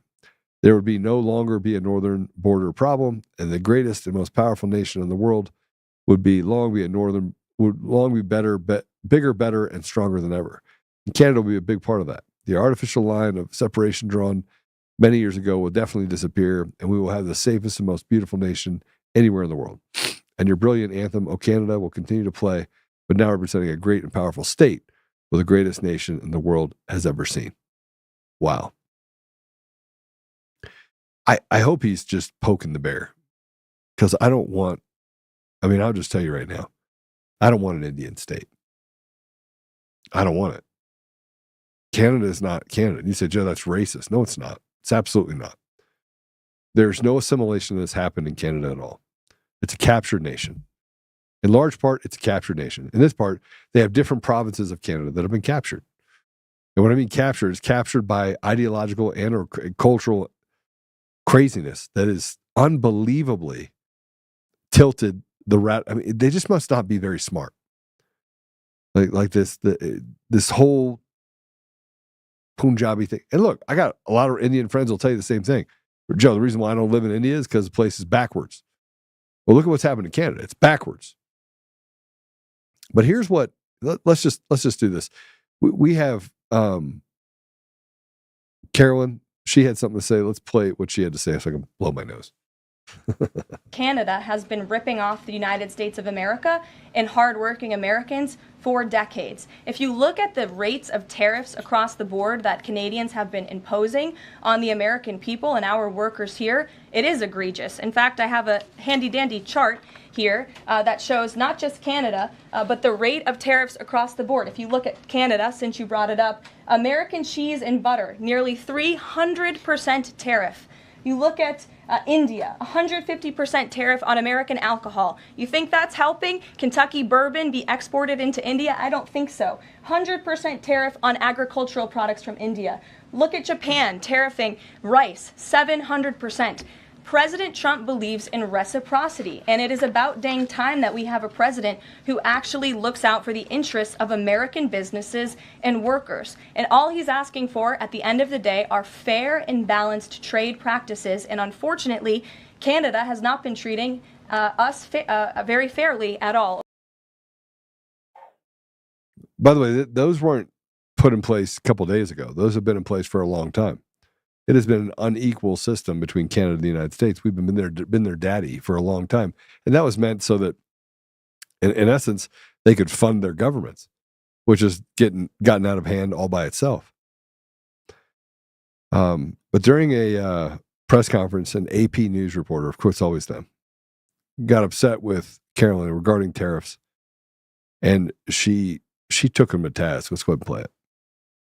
If we could just step back for a second. When President Trump last addressed the BRT when he was on the campaign trail, his big push was on tax cuts. He's going there today as he's proposing tax hikes in the form of tariffs. Not true. I'm curious he's not doing why that. He's prioritizing that over the tax cuts. He's actually not implementing tax hikes. Tariffs are a tax hike on foreign countries that, again, have been ripping us off. Tariffs are a tax cut for the American people, and the president is a staunch advocate of tax cuts. As you know, he campaigned on no taxes on tips, no taxes on overtime, no taxes on Social Security benefits. He is committed to all three of those things, and he expects Congress to pass them later this year. I'm sorry, have you ever paid a tariff? Because I have. They don't get charged on foreign companies. They get charged on the importers. And ultimately, when we have fair and balanced trade, which the American people have not seen in decades, as I said at the beginning, revenues will stay here, wages will go up, and our country will be made wealthy again. And I think it's insulting that you are trying to test my knowledge of economics and the decisions that this president has made. I'm now regret giving a question to the Associated Press. Mary. She ate his lunch. People don't understand economics. They don't. It's why President Trump wanted the Fed chair to step down, because the wealthy in this country have been in control of all of the mechanisms, all of the valves that create relief for the American people. They manufacture wars and they manufacture crisis. It's not something that normally occurs. All you have to do is put pressure on different parts of the system. What President Trump trying to do is reverse it. Instead of putting pressure on the economic systems in the United States, he puts them on others.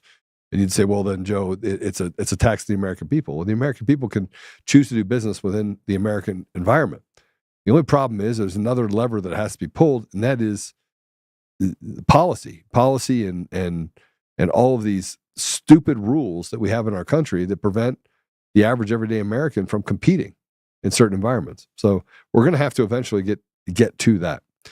But as a last thing, as a parting deal to talk about, I do want to talk about this, Ukraine. People need to stop dying in Ukraine. They need to stop dying in Ukraine. And so finally, we've gotten to a place where a ceasefire deal is being reached. Nick Sorter put this out there. Rubio has announced that he and Trump have secured a ceasefire deal with Ukraine. And he had this to say. Let's go ahead and play it. Today, we made an offer that the Ukrainians have accepted, which is to enter into a ceasefire and into immediate negotiations to end this conflict in a way that's enduring and sustainable and accounts for their interests, their security, their ability to prosper as a nation. I want to personally we both want to thank the Kingdom of Saudi Arabia, His Majesty, for hosting us, for making this possible. They've been instrumental in this process, and we're very grateful to them for hosting us here today. And hopefully we'll take this offer now to the Russians. And we hope that they'll say yes, to peace. The ball is now in their court. And but again, the president's objective here is, number one, above everything else, he wants the war to end. And I think today Ukraine has taken a concrete step in that regard. We hope the Russians will reciprocate. Just think about it. We've gone from if the war is going to end to now how the war is going to end, and this was an important first step, and that was under President Trump's leadership. He has literally moved the entire global conversation to where we had a very senior Ukrainian delegation with us today. We've had engagements with our Russian counterparts, and now it's how the war is going to end, and that's under President Trump's leadership. So the war is going to end. Congratulations to Marco Rubio, who frankly I think is a tool. I don't think he's on our side at all. I saw what he just did. And let me see if I can put this in. Whew. This is pretty crazy. I'm not going to get to the part about Jovan just yet. I do want to talk about that. But I do want to do this if we can really quick.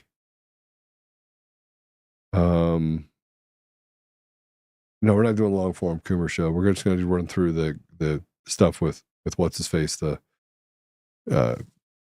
Jovan. I sent that up so I can walk through the thread, and then I can add character or color to it. We have a pretty massive problem. Let me see if I can put this one up really quick. You have this one first. The bottom one first.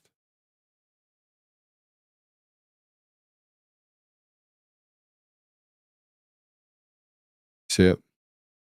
It's from Mario Duarte.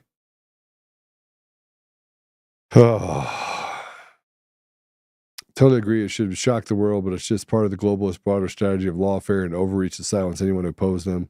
Now, President Duarte joins the growing list of those targeted by the globalist left.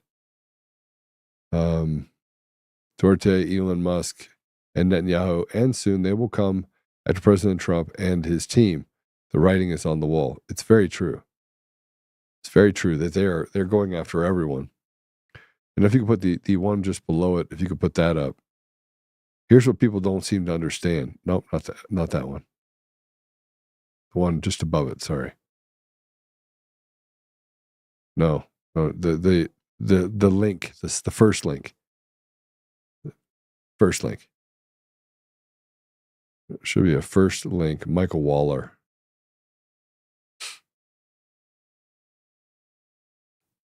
Big plans underway to turn the Organization for American States into a high-level whorehouse again. Chinese agents, mistresses, and corruption, with loud Marxists acting like they own the place. At our expense, of course.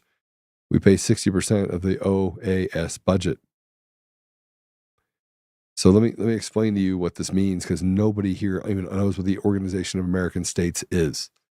It's an organization that is kind of like it's kind of like NATO for South, Central, and North America.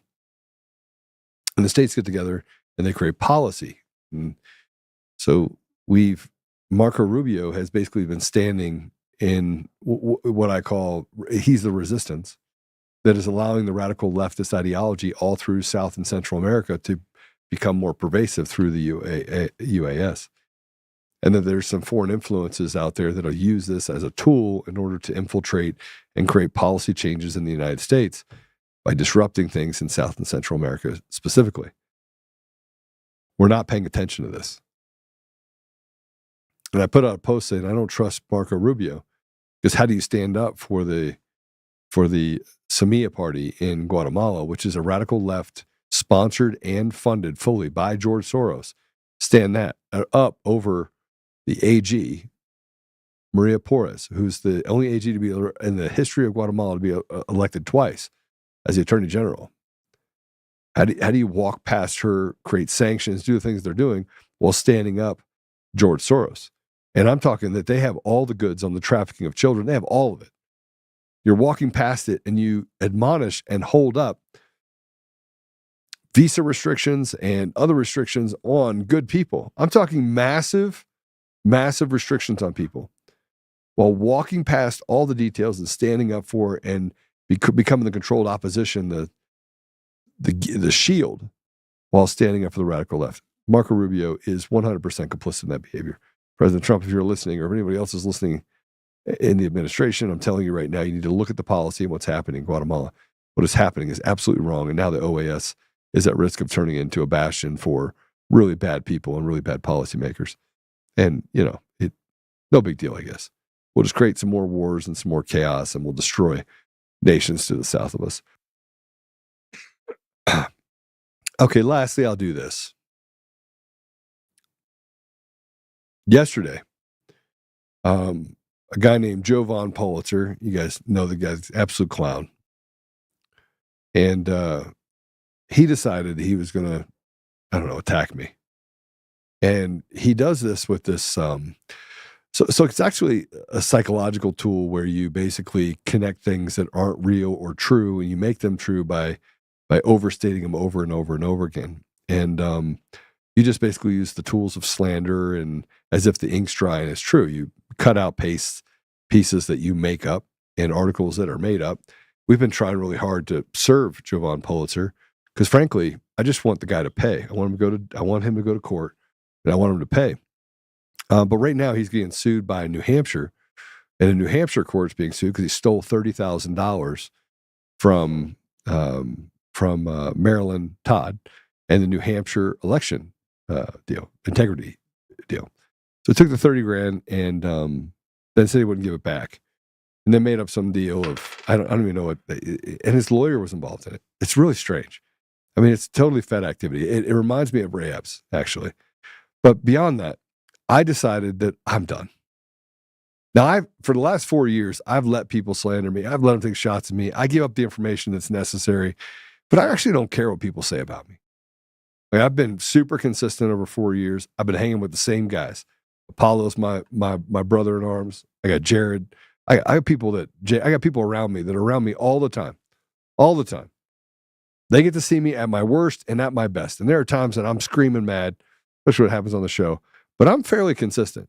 I let it go. I move on. I have the same team around me. I don't think there's anything that I've done that would give rise to anybody thinking anything different about me. Very passionate guy.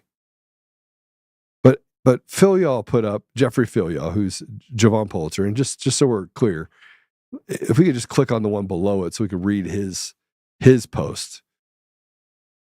And let's give rise to the entire thread. So let's go to his stuff. Okay, so why did so many amplify at Joe Altman X when so much was staring everyone in the face? I'm puzzled. Why do so many never dig deep to verify the call? Now that these lost lawsuits later and lives crushed, it's very easy to see why he's defying the court to turn over his source. It further outs him that he never had the call and inserts himself into the fray for attention. Sad we all lost. The fake call hurt us at General Flynn, at Rudy Giuliani, at Emerald Robinson, at real Mike Lindell, at Sidney Powell, at real Donald Trump. We demand real evidence is going after election crimes. But everyone has accepted this con on face value. At Michelle Gawkin, at Channel Rion, at AON. We only need to study this to learn how everyone was infiltrated by this fake story of the Antifa Coomer call. Okay? Now, below that, he's got a thing that has Millie Weaver. Look, at Real Joe Altman also tried to steal my Sunrise report to push a false narrative that he was sitting in the Zoom calls listening to a CEO of Dominion collaborating with Antifa, who got people sued. Notice he didn't cite the source of the video. So Millie Weaver's the one that told everyone that I was collecting data. I don't even know who this person was, and then came to me and said, "You will put up." What was that thing called? What was that tool called? What was the little box? Sure what, the box, Q-box. Oh, Quicks. Quicks. Yeah, Cucks. Quicks. Yeah, grifted people out of a couple $100,000, $200,000-$300,000 to put something together. So then he ties me back to Joey Camp and some made up story of I can't find the story. But made up story, and then he goes to he to prove he did not fabricate Mr. Coomer's comments. But submitted handwritten notes that he says he took at the time. No, the evidence has emerged. No phone resume records of the alleged call, and no recordings. And here's some of my notes. Like, he didn't like my notes. I get it. You don't like my notes, okay? So then I wanted to respond. And here's what everyone needs to know about me. I pray that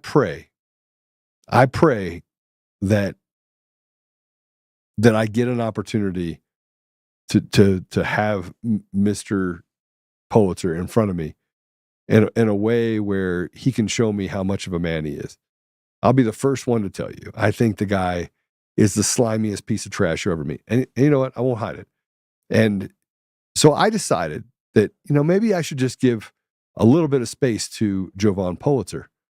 Because, after all, he goes on every show and he goes after me. So I wanted to dig in a little deeper on Jovan. Now, Jovan, by the way, when I got poisoned, when Apollo got poisoned, disappeared in December of 2021. Just disappeared. So I tried to find him. He was in Langley. I don't know about a lot being in Langley, but I know that there's only a few things in Langley. What's in Langley, Paulo? Isn't that the CIA? Yeah, sure is.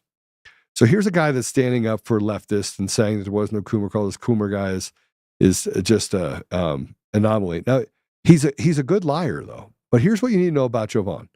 Jovan was institutionalized. He's the perfect guy. He what they try to do to Samsel, they got this guy. His name's Jovan, who says he's an actor. He says all these things. I own all these patents.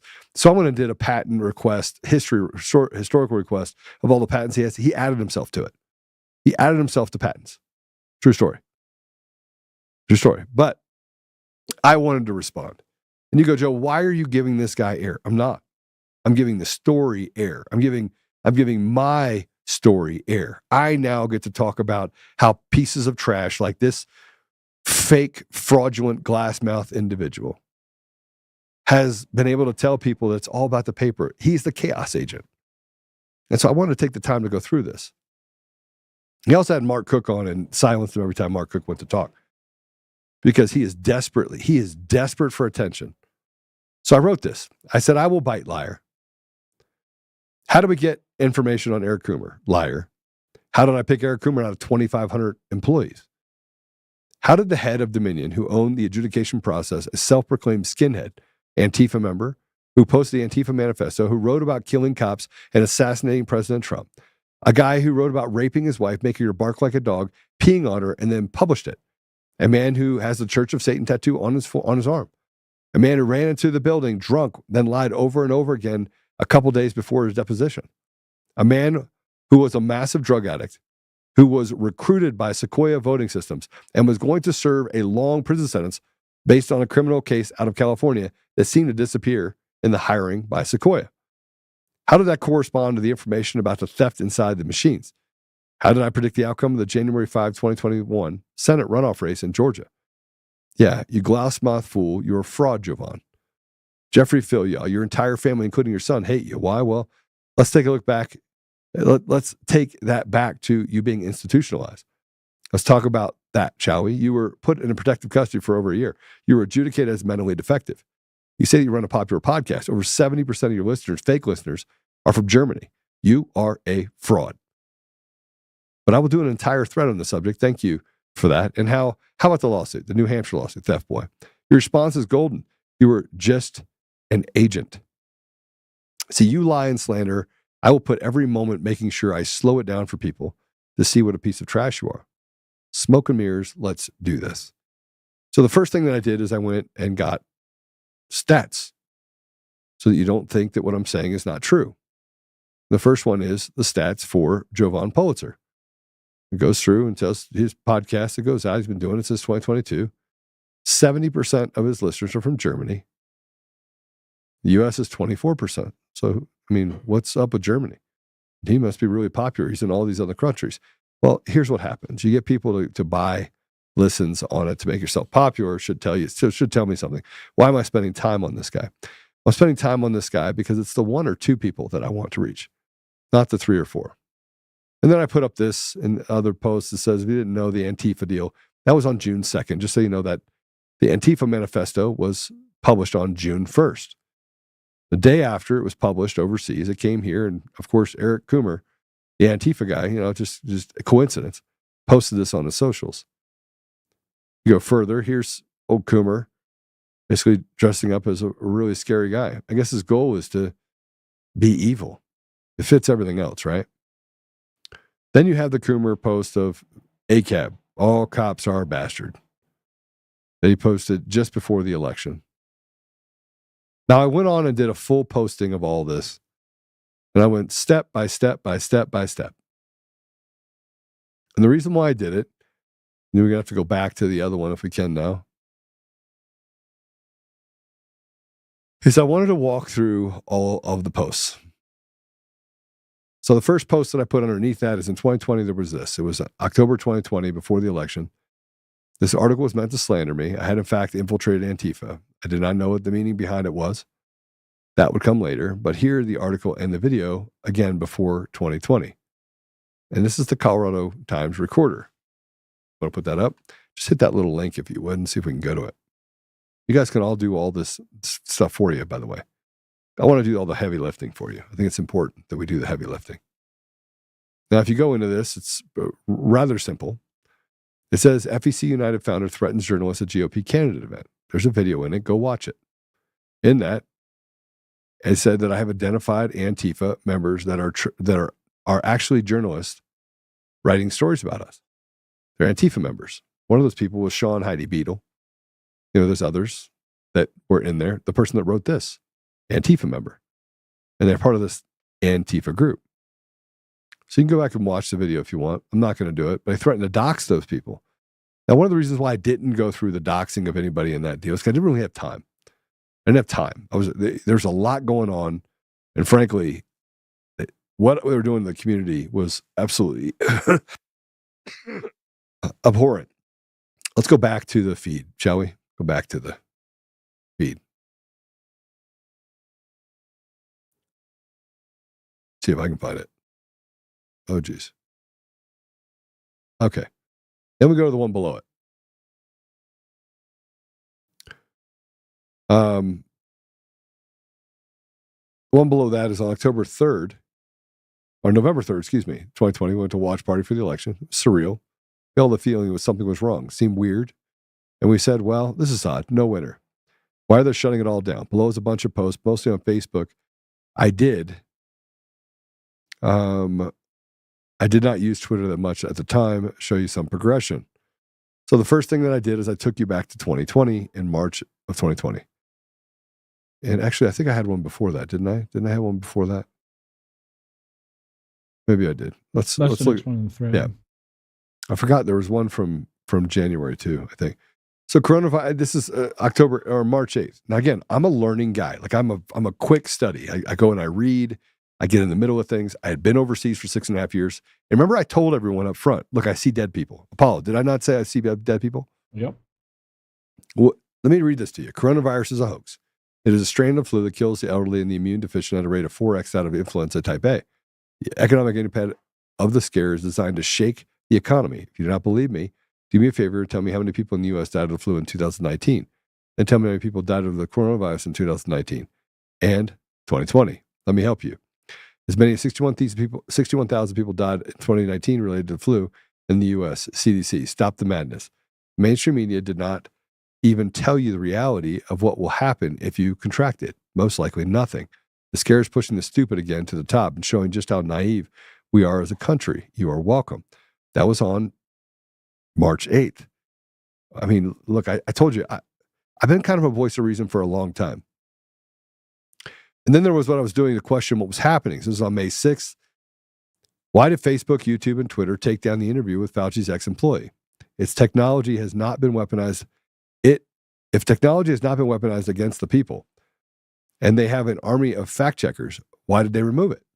They could have explained why it was false, like they do everything else that they see fit. So why remove it? You think it's not something devious or evil? I would then ask, how did Bill Gates get involved in it then? He has no medical experience, but at all, but is telling us what is good for us medically, just like he did with the Common Core math. This is not a conspiracy if it is actually happening. And then this, we all knew we were cheating. It's giving you a warm up to all this stuff. On November 5th, a hill worth dying on. That is what this election is. They cheat, we fight, simple math. Super simple. Okay? And then if you go to the one below that, this is November 4th. Now, just so you know, this is a video. Apollo, this video was pretty telling. It says, this is kind of out of order, but I put it up there for November 4th because I want you to see something. If I could have written a script I could have written the script of what we are facing today. Corruption, chaos, weaponization of the media and technology. I could have written it. We all could have. I'm tired, exhausted, actually. But I will literally use that exhaustion as fuel. This is what Donald Trump said. And this is actually the reason why my decision on the 6th of November was so important and impactful. Treat the word impossible as nothing more than motivation. Relish the opportunity to be an outsider, because it's the outsiders that change the world and make a real and lasting difference. The more that a broken system tells you they are wrong, the more certain you should be.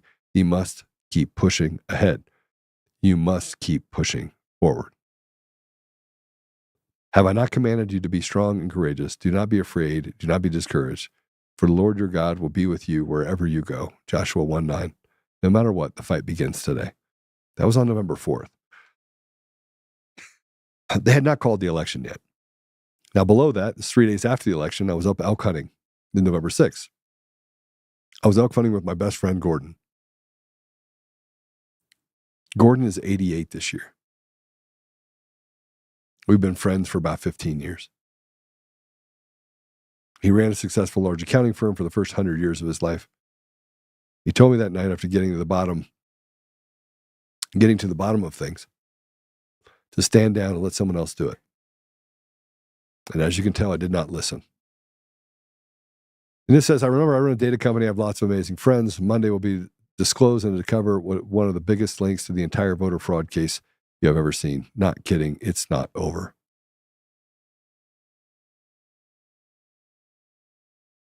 This is right after it was sent something from Eric Coomer as a spokesperson down in Georgia. He was talking about how they had to do a software update in the middle of the election. It was at this moment, I was like, WTF, and went after the socials. After talking to Gordon, I decided the decision was made. I must speak up. Gordon did not agree. I had the first curse words with my best friend that I've ever had in our entire relationship, and then left the cabin the next day. These are some of the socials for the man responsible. Go to the next one. These are some of the socials for the man responsible for 50% of the vote of the American people. The man that was on that Antifa call that stated he made sure Trump did not win. The man I supposedly picked out of 2,500 employees just days after the election, who happened to be Antifa, happened to be a radical leftist, happened to be a drug addict and skinhead, happened to be post The Antifa manifesto just days after it's published overseas. All coincidence. Check out the posts. They will be long. He talked of killing cops, dead presidents, and did not hide his hate for half of the country. But he was not on the call, he says. Well, yeah, Javon is working for the left. The next one is the Antifa manifesto. Coomer posted just days after, but he was not on the call. He said, I picked the radical leftist out of a hat. You have another one that says more posts. More posts. And one more. I have lots more, but let's move on a bit, shall we? He sounds nice enough, right? Well, buckle up for what's next. Eric Coomer sends his goons after my family. I was forced for about a week after my podcast to hire 24/7 personal security detail. 21 times the police came to my house, several times because of someone with a gun. At one point, someone sent powder through the mail of my home. And hazmat, FBI, first responders, local law enforcement all had to dress up like they were in ET and sweep the home. My wife, daughter, and I had to sit in the car outside the property until 3:30 in the morning while they investigated. The FBI never came back and told me what was delivered. They ghosted me. Apollo, is any part of that true? Is any part untrue? No. Is any part of that true? Is all of that true? Yeah, that's all true.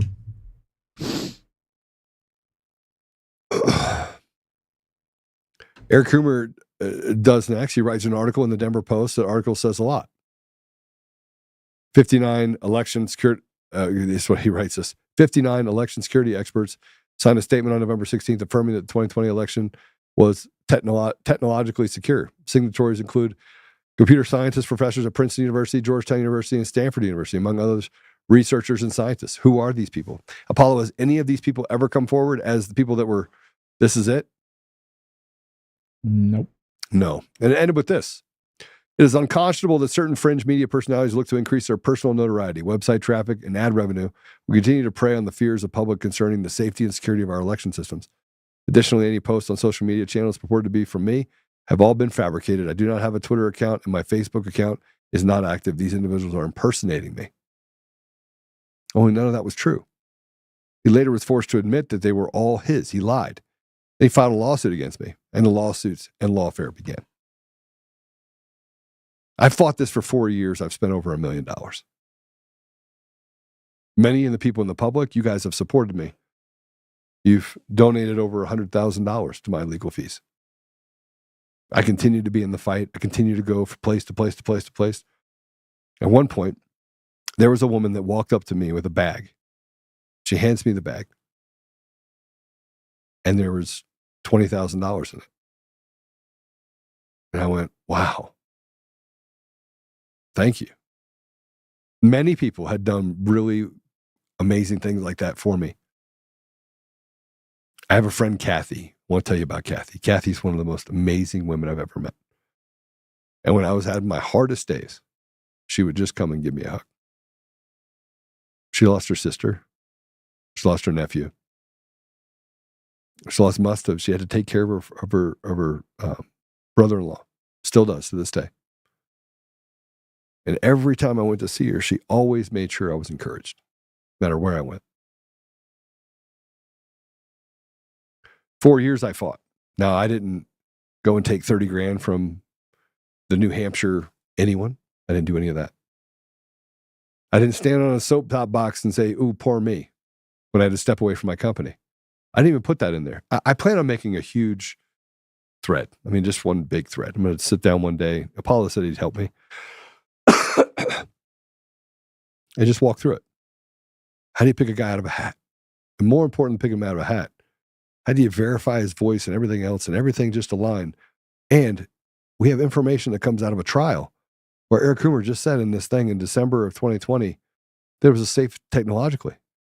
But yet I have information that Eric Coomer was talking about the fact that they were fabricating things inside of the election system. They're fabricating things in order to get it past federal eyes that were looking at whether or not the system was safe and secure, and saying that the system was absolute shit. He knew it was shit.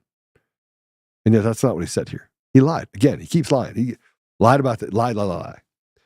But as I go further down this, I'm going to cut out a bunch of stuff now. Because I just got off a call from one of my friends, and I'll leave you with a few things. This is Eric Coomer a few days before his deposition. Deposition, frankly, was limited to 2 hours by an Antifa judge, Marie Avery Moses. But this was him running into a building, lying convincingly that he did not do it, and that it was just not him. They tried to hide the video, but we got a hold of it. Now that it was not only run in with the police in the summer of 2020, he was not the only run in. He also had a fight with a couple of his cooks. Those two were swept under the rug. But watch this video, and you'll get. And if you get this far, then you're going to want to see much more. And then we said with this. Let's end with this. This is the model I wrote in December of 2020. See, I thought Coomer was a lone ranger filled with bluster until I got into the manuals to study the 2020 election more thoroughly. Then I built this model and predicted how in January 5, 2021, Senate runoff election was going to go. Story for another day. Here's the model. This is before they are connected to the internet, although the really does not matter because the stealing of election is targeted. They can steal any election at any time, anywhere. These are the 6 places that they have vulnerabilities. I call it the big con and the small cons. Small cons were the scanning of ballots. The big one was the fake and phantom ballots. Keep in mind, we have no audits on the consequence in December of 2020. I must have again been clairvoyant. Because it's all fabricated, right?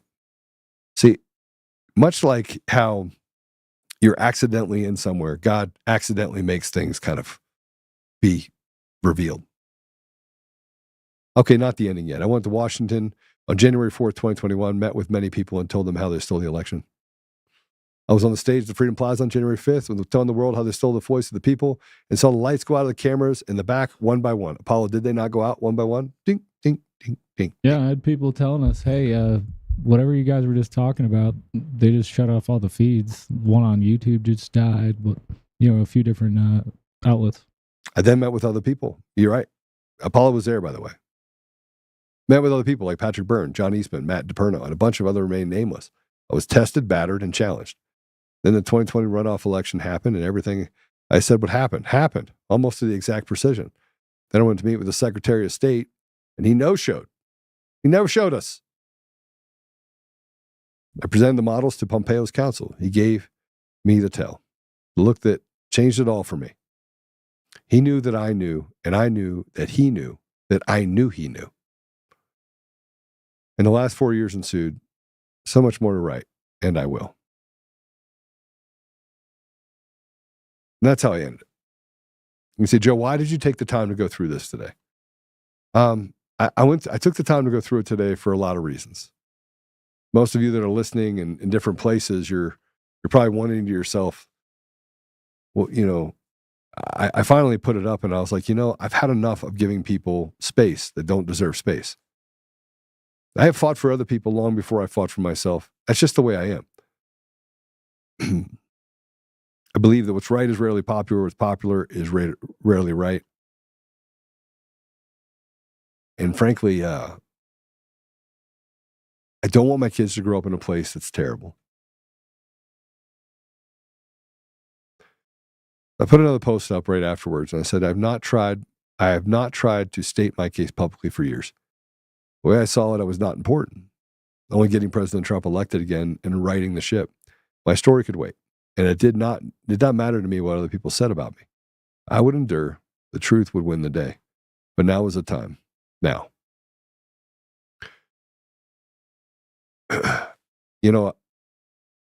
I spent the vast majority of my life trying to figure out what the hell I'm doing on the stage that I'm on. And it doesn't matter if I'm talking about a virtual stage or if I'm on the podcast or if I'm, sitting with Apollo or Jared or others and we're like, okay, let's work this problem. I had a young man, his name is Jay, who reached out to me. He's like, Joe, he worked for Dell. Jay worked for Dell. And he always reached out to me. And he says, the things that you said to me, they resonated in my life. Like as he was leaving Dell, he happened to come to the suite we had for the Nuggets and the Abs. And I was sitting there talking to him and a few other people. And I tried to just give him advice. He's a young man, very talented. If you can get me to spend money, you're very talented. Right? And so, but he was going to go do something on his own. And I was like, that's awesome. And so I gave him my advice about pursuing faith first. and making sure you're consistent in your character. Don't ever go to Vegas, be a different person than you are when you're in front of me right now. And I walked through these steps. And it must have had some impact because months later, years later, he's reached back out to me again. And he's been like, look, I was really impactful. And along the way, anytime that I've needed something, I'll put something out on socials. He'll say, I have a person I want to introduce you to. This person can help you. And vice versa on my side. But the last 4 years has been shit. I keep threatening that I'm going to run for governor. My wife doesn't want me to, so I probably won't, unless she can come to the agreement that it needs to happen. I've lost millions of dollars. If money were an object in this game, it would suck. Because when you have Elon money and you lose like 100 billion, you still got billions left. Starts with a B, you're in pretty good shape.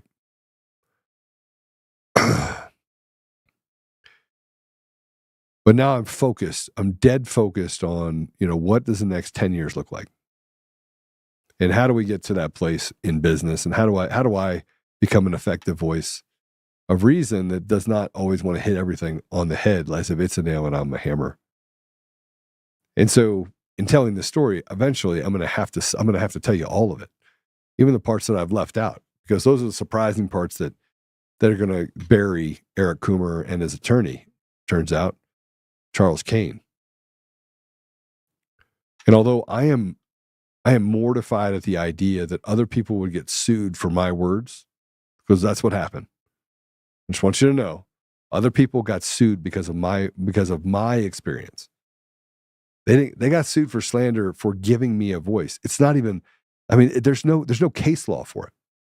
It's all meant as lawfare in order to divide me from people that know what I was saying was truthful. There's nothing that could be gained by suing Clay Clark. He let me have a voice. I was already being sued for slander. I didn't care. I told the truth. Coomer's a liar. Sorry. He's a skinhead and a liar. Yeah, and oh, by the way, he sucks at lying. I guess, because he keeps getting caught. And this is no exception. And I don't care that the judges stood in opposition to me. I don't care that I got sanctioned because they basically stood as a defender of this evil. I already knew it was going to be the case. I don't care. Like, what the hell do I care? But why'd they sue other people? Why is Jovan Pulitzer running around saying, Joe got other people, we should study this? The fucking guy, the freaking guy literally has never done an honest thing in his life. Never, not once. He's been shut down everywhere, and he's still he's a psychopath that goes out there and says and does really deviant things, really bad things, and builds bots. And I guess people in Germany really like him. What's really interesting is people in Germany like him, and that's the place that Antifa started. So maybe. But I'm not going to sit here and apologize for the fact that I stood up and did the right thing on November 6th, 2020. And I'm not going to tell you that what it's done to me over the last 4 years is nothing short of spectacular. Spectacularly bad in many instances, but also spectacularly good, because it led me to be in this place right now with the people that are listening right now.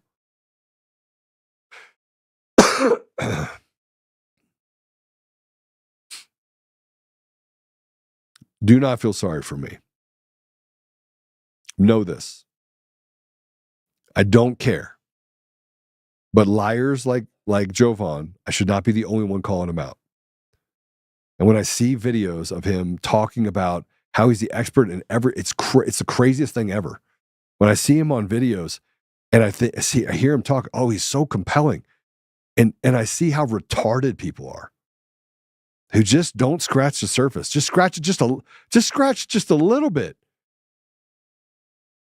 And when you get to it, you're like, it was all soup salad. It's not real. So I'll put the challenge out there.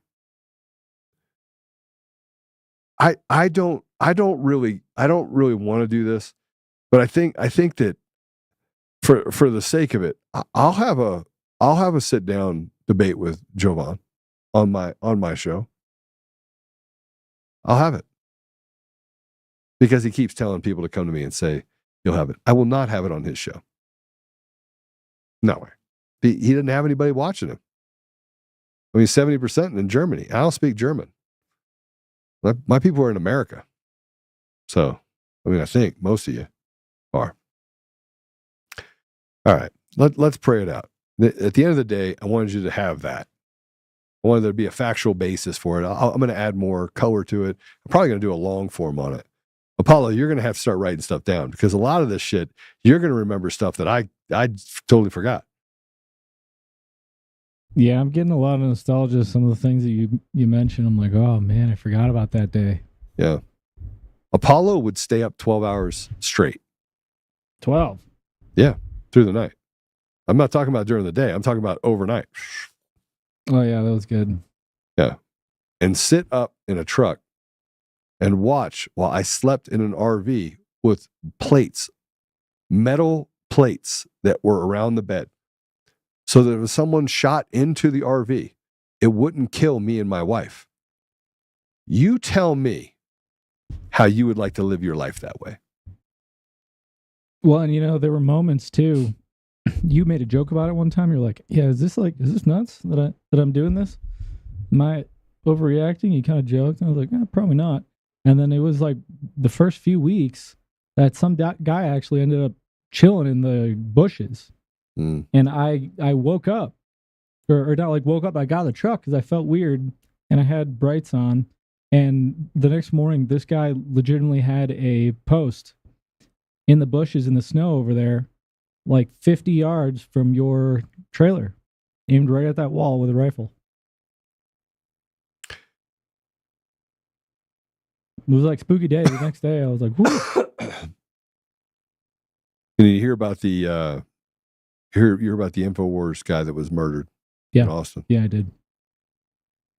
Everybody needs to know that Alex Jones is one of his journalists was murdered. You see if you can find that too. Stay on here with me though. I'm actually going over again.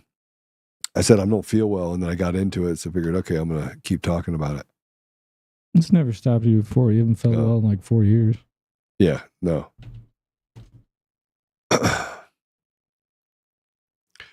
I want to be able to tell all of it though. And it's the more I get into it, the more crazy it gets. Yeah, this is we are deeply saddened to inform you that InfoWars reporter Jamie White was brutally murdered around midnight Sunday due in part to the policies of the Soros Austin Texas DA, Jose Garza. We pledge that Jamie's tragic death will not go in vain. Those responsible for his senseless violence will be brought to justice. Jamie's important work will be carried on through InfoWars, our readers, and our cherished listeners.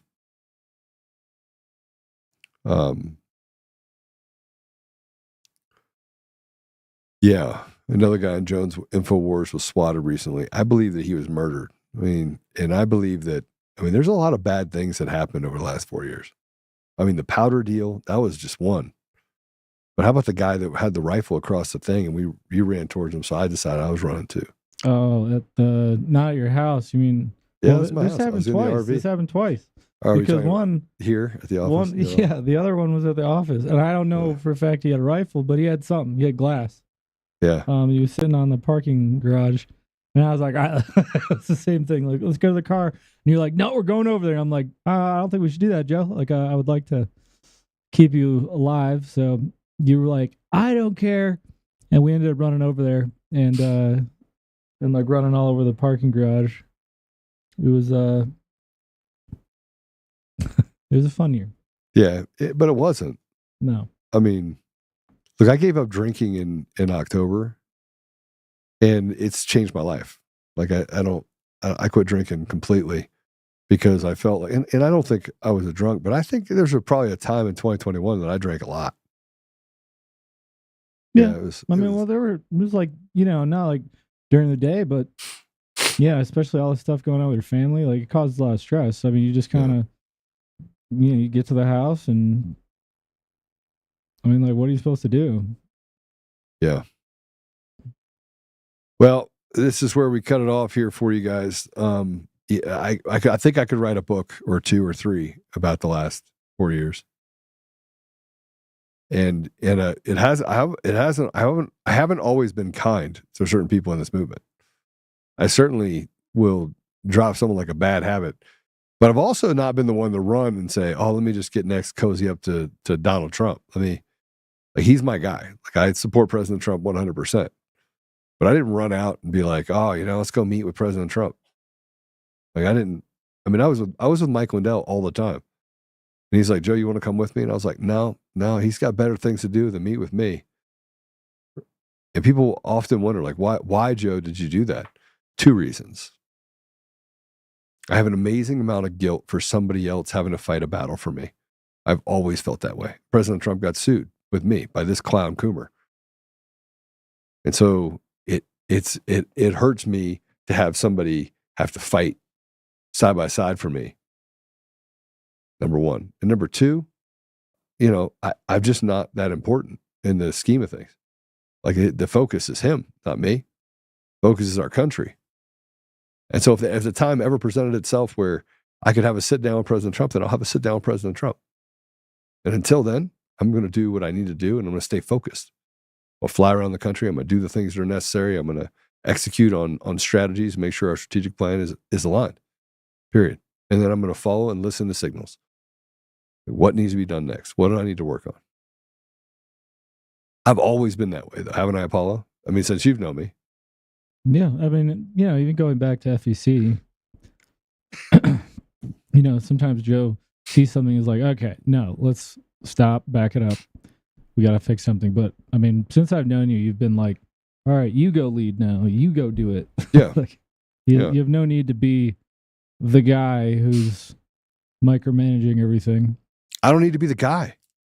Yeah. I mean, that's really it. I don't need to be the guy. The only reason I do this show is because I hope that people get something from it. I hope that my authenticity and the things that I put out there to give people a calm, like, this is calm. I mean, there are times that I want to just beat the hell out of people. I'll just tell you, I get on here and I'm like, let's go. It's wartime. More often than not, though, I'm telling you, listen, let's band together. Gideon 300. Let's stand as brothers. And so that typically works out better. But 5 times I was invited to go to Mar-a-Lago by one person or another, and only went once. The other 4 times my wife had other plans. So, sorry. I know, it's crazy, huh? You can fault a man for that. Huh? I can't fault a man for that. I actually, the third time you turned him down. I didn't turn him down. I turned other people that wanted me to go down. I know, to meet but with the opportunity to go to Mar-a-Lago, and I remember this was second or third time, and you're like, nah, I got plans with my wife. I'm hanging out with my wife.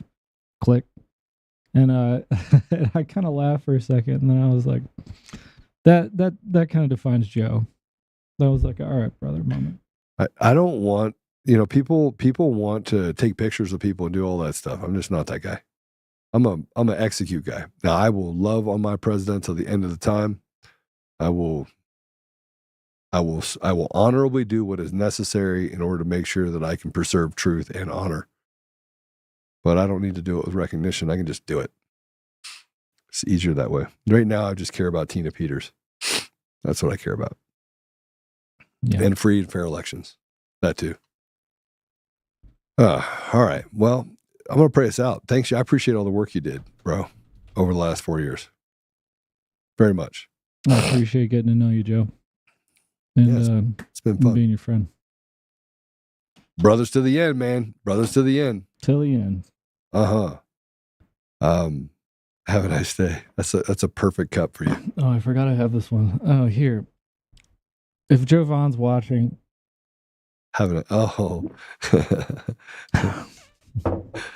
He should like that. He'll come over here and he'll seethe as demons do. All right, I want to thank everybody on Pilled. Thank everybody on the Apple Podcast, Google Podcast, Spotify, Pandora, iHeartRadio, TuneIn, and more. BEK Network. I want to thank you for the broadcast. For the radio stations that pick us up, I want to thank you guys for watching as well. You can also go to untamednation.com. Sign up for our email list. You can text freedom. No, Text Untamed. Text Untamed to 89517 to get alerts when we go live. You're going to have to stay tuned for my friend, Wayne Allen Root, who is on the show now. And we got other people that are going to be joining us. I'm really excited about the opportunity to just grow us Untamed, just to speak truth and to have some amazing guests like we've had the last couple of days. So let's go ahead and pray, shall we?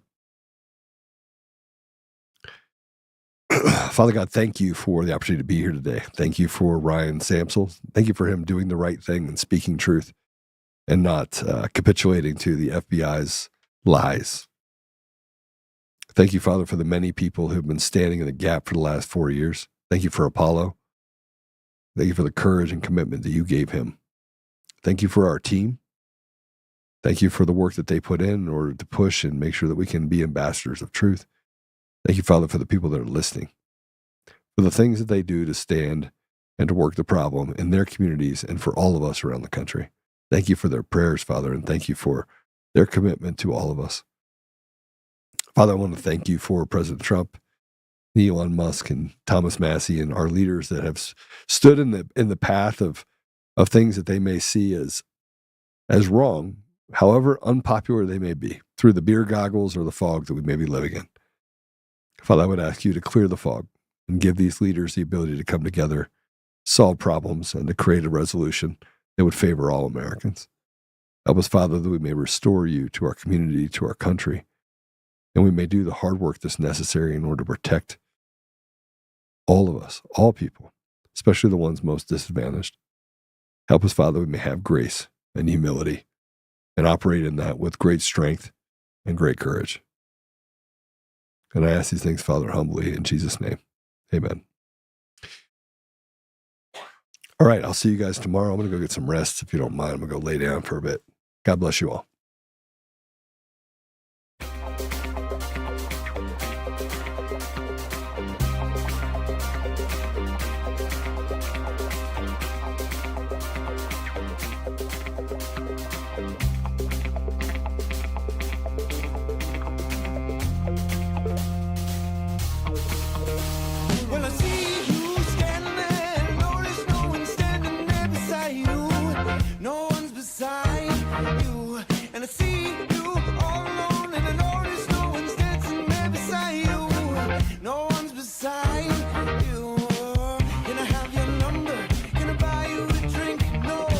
How about a dance? How about your dress on the 13th floor?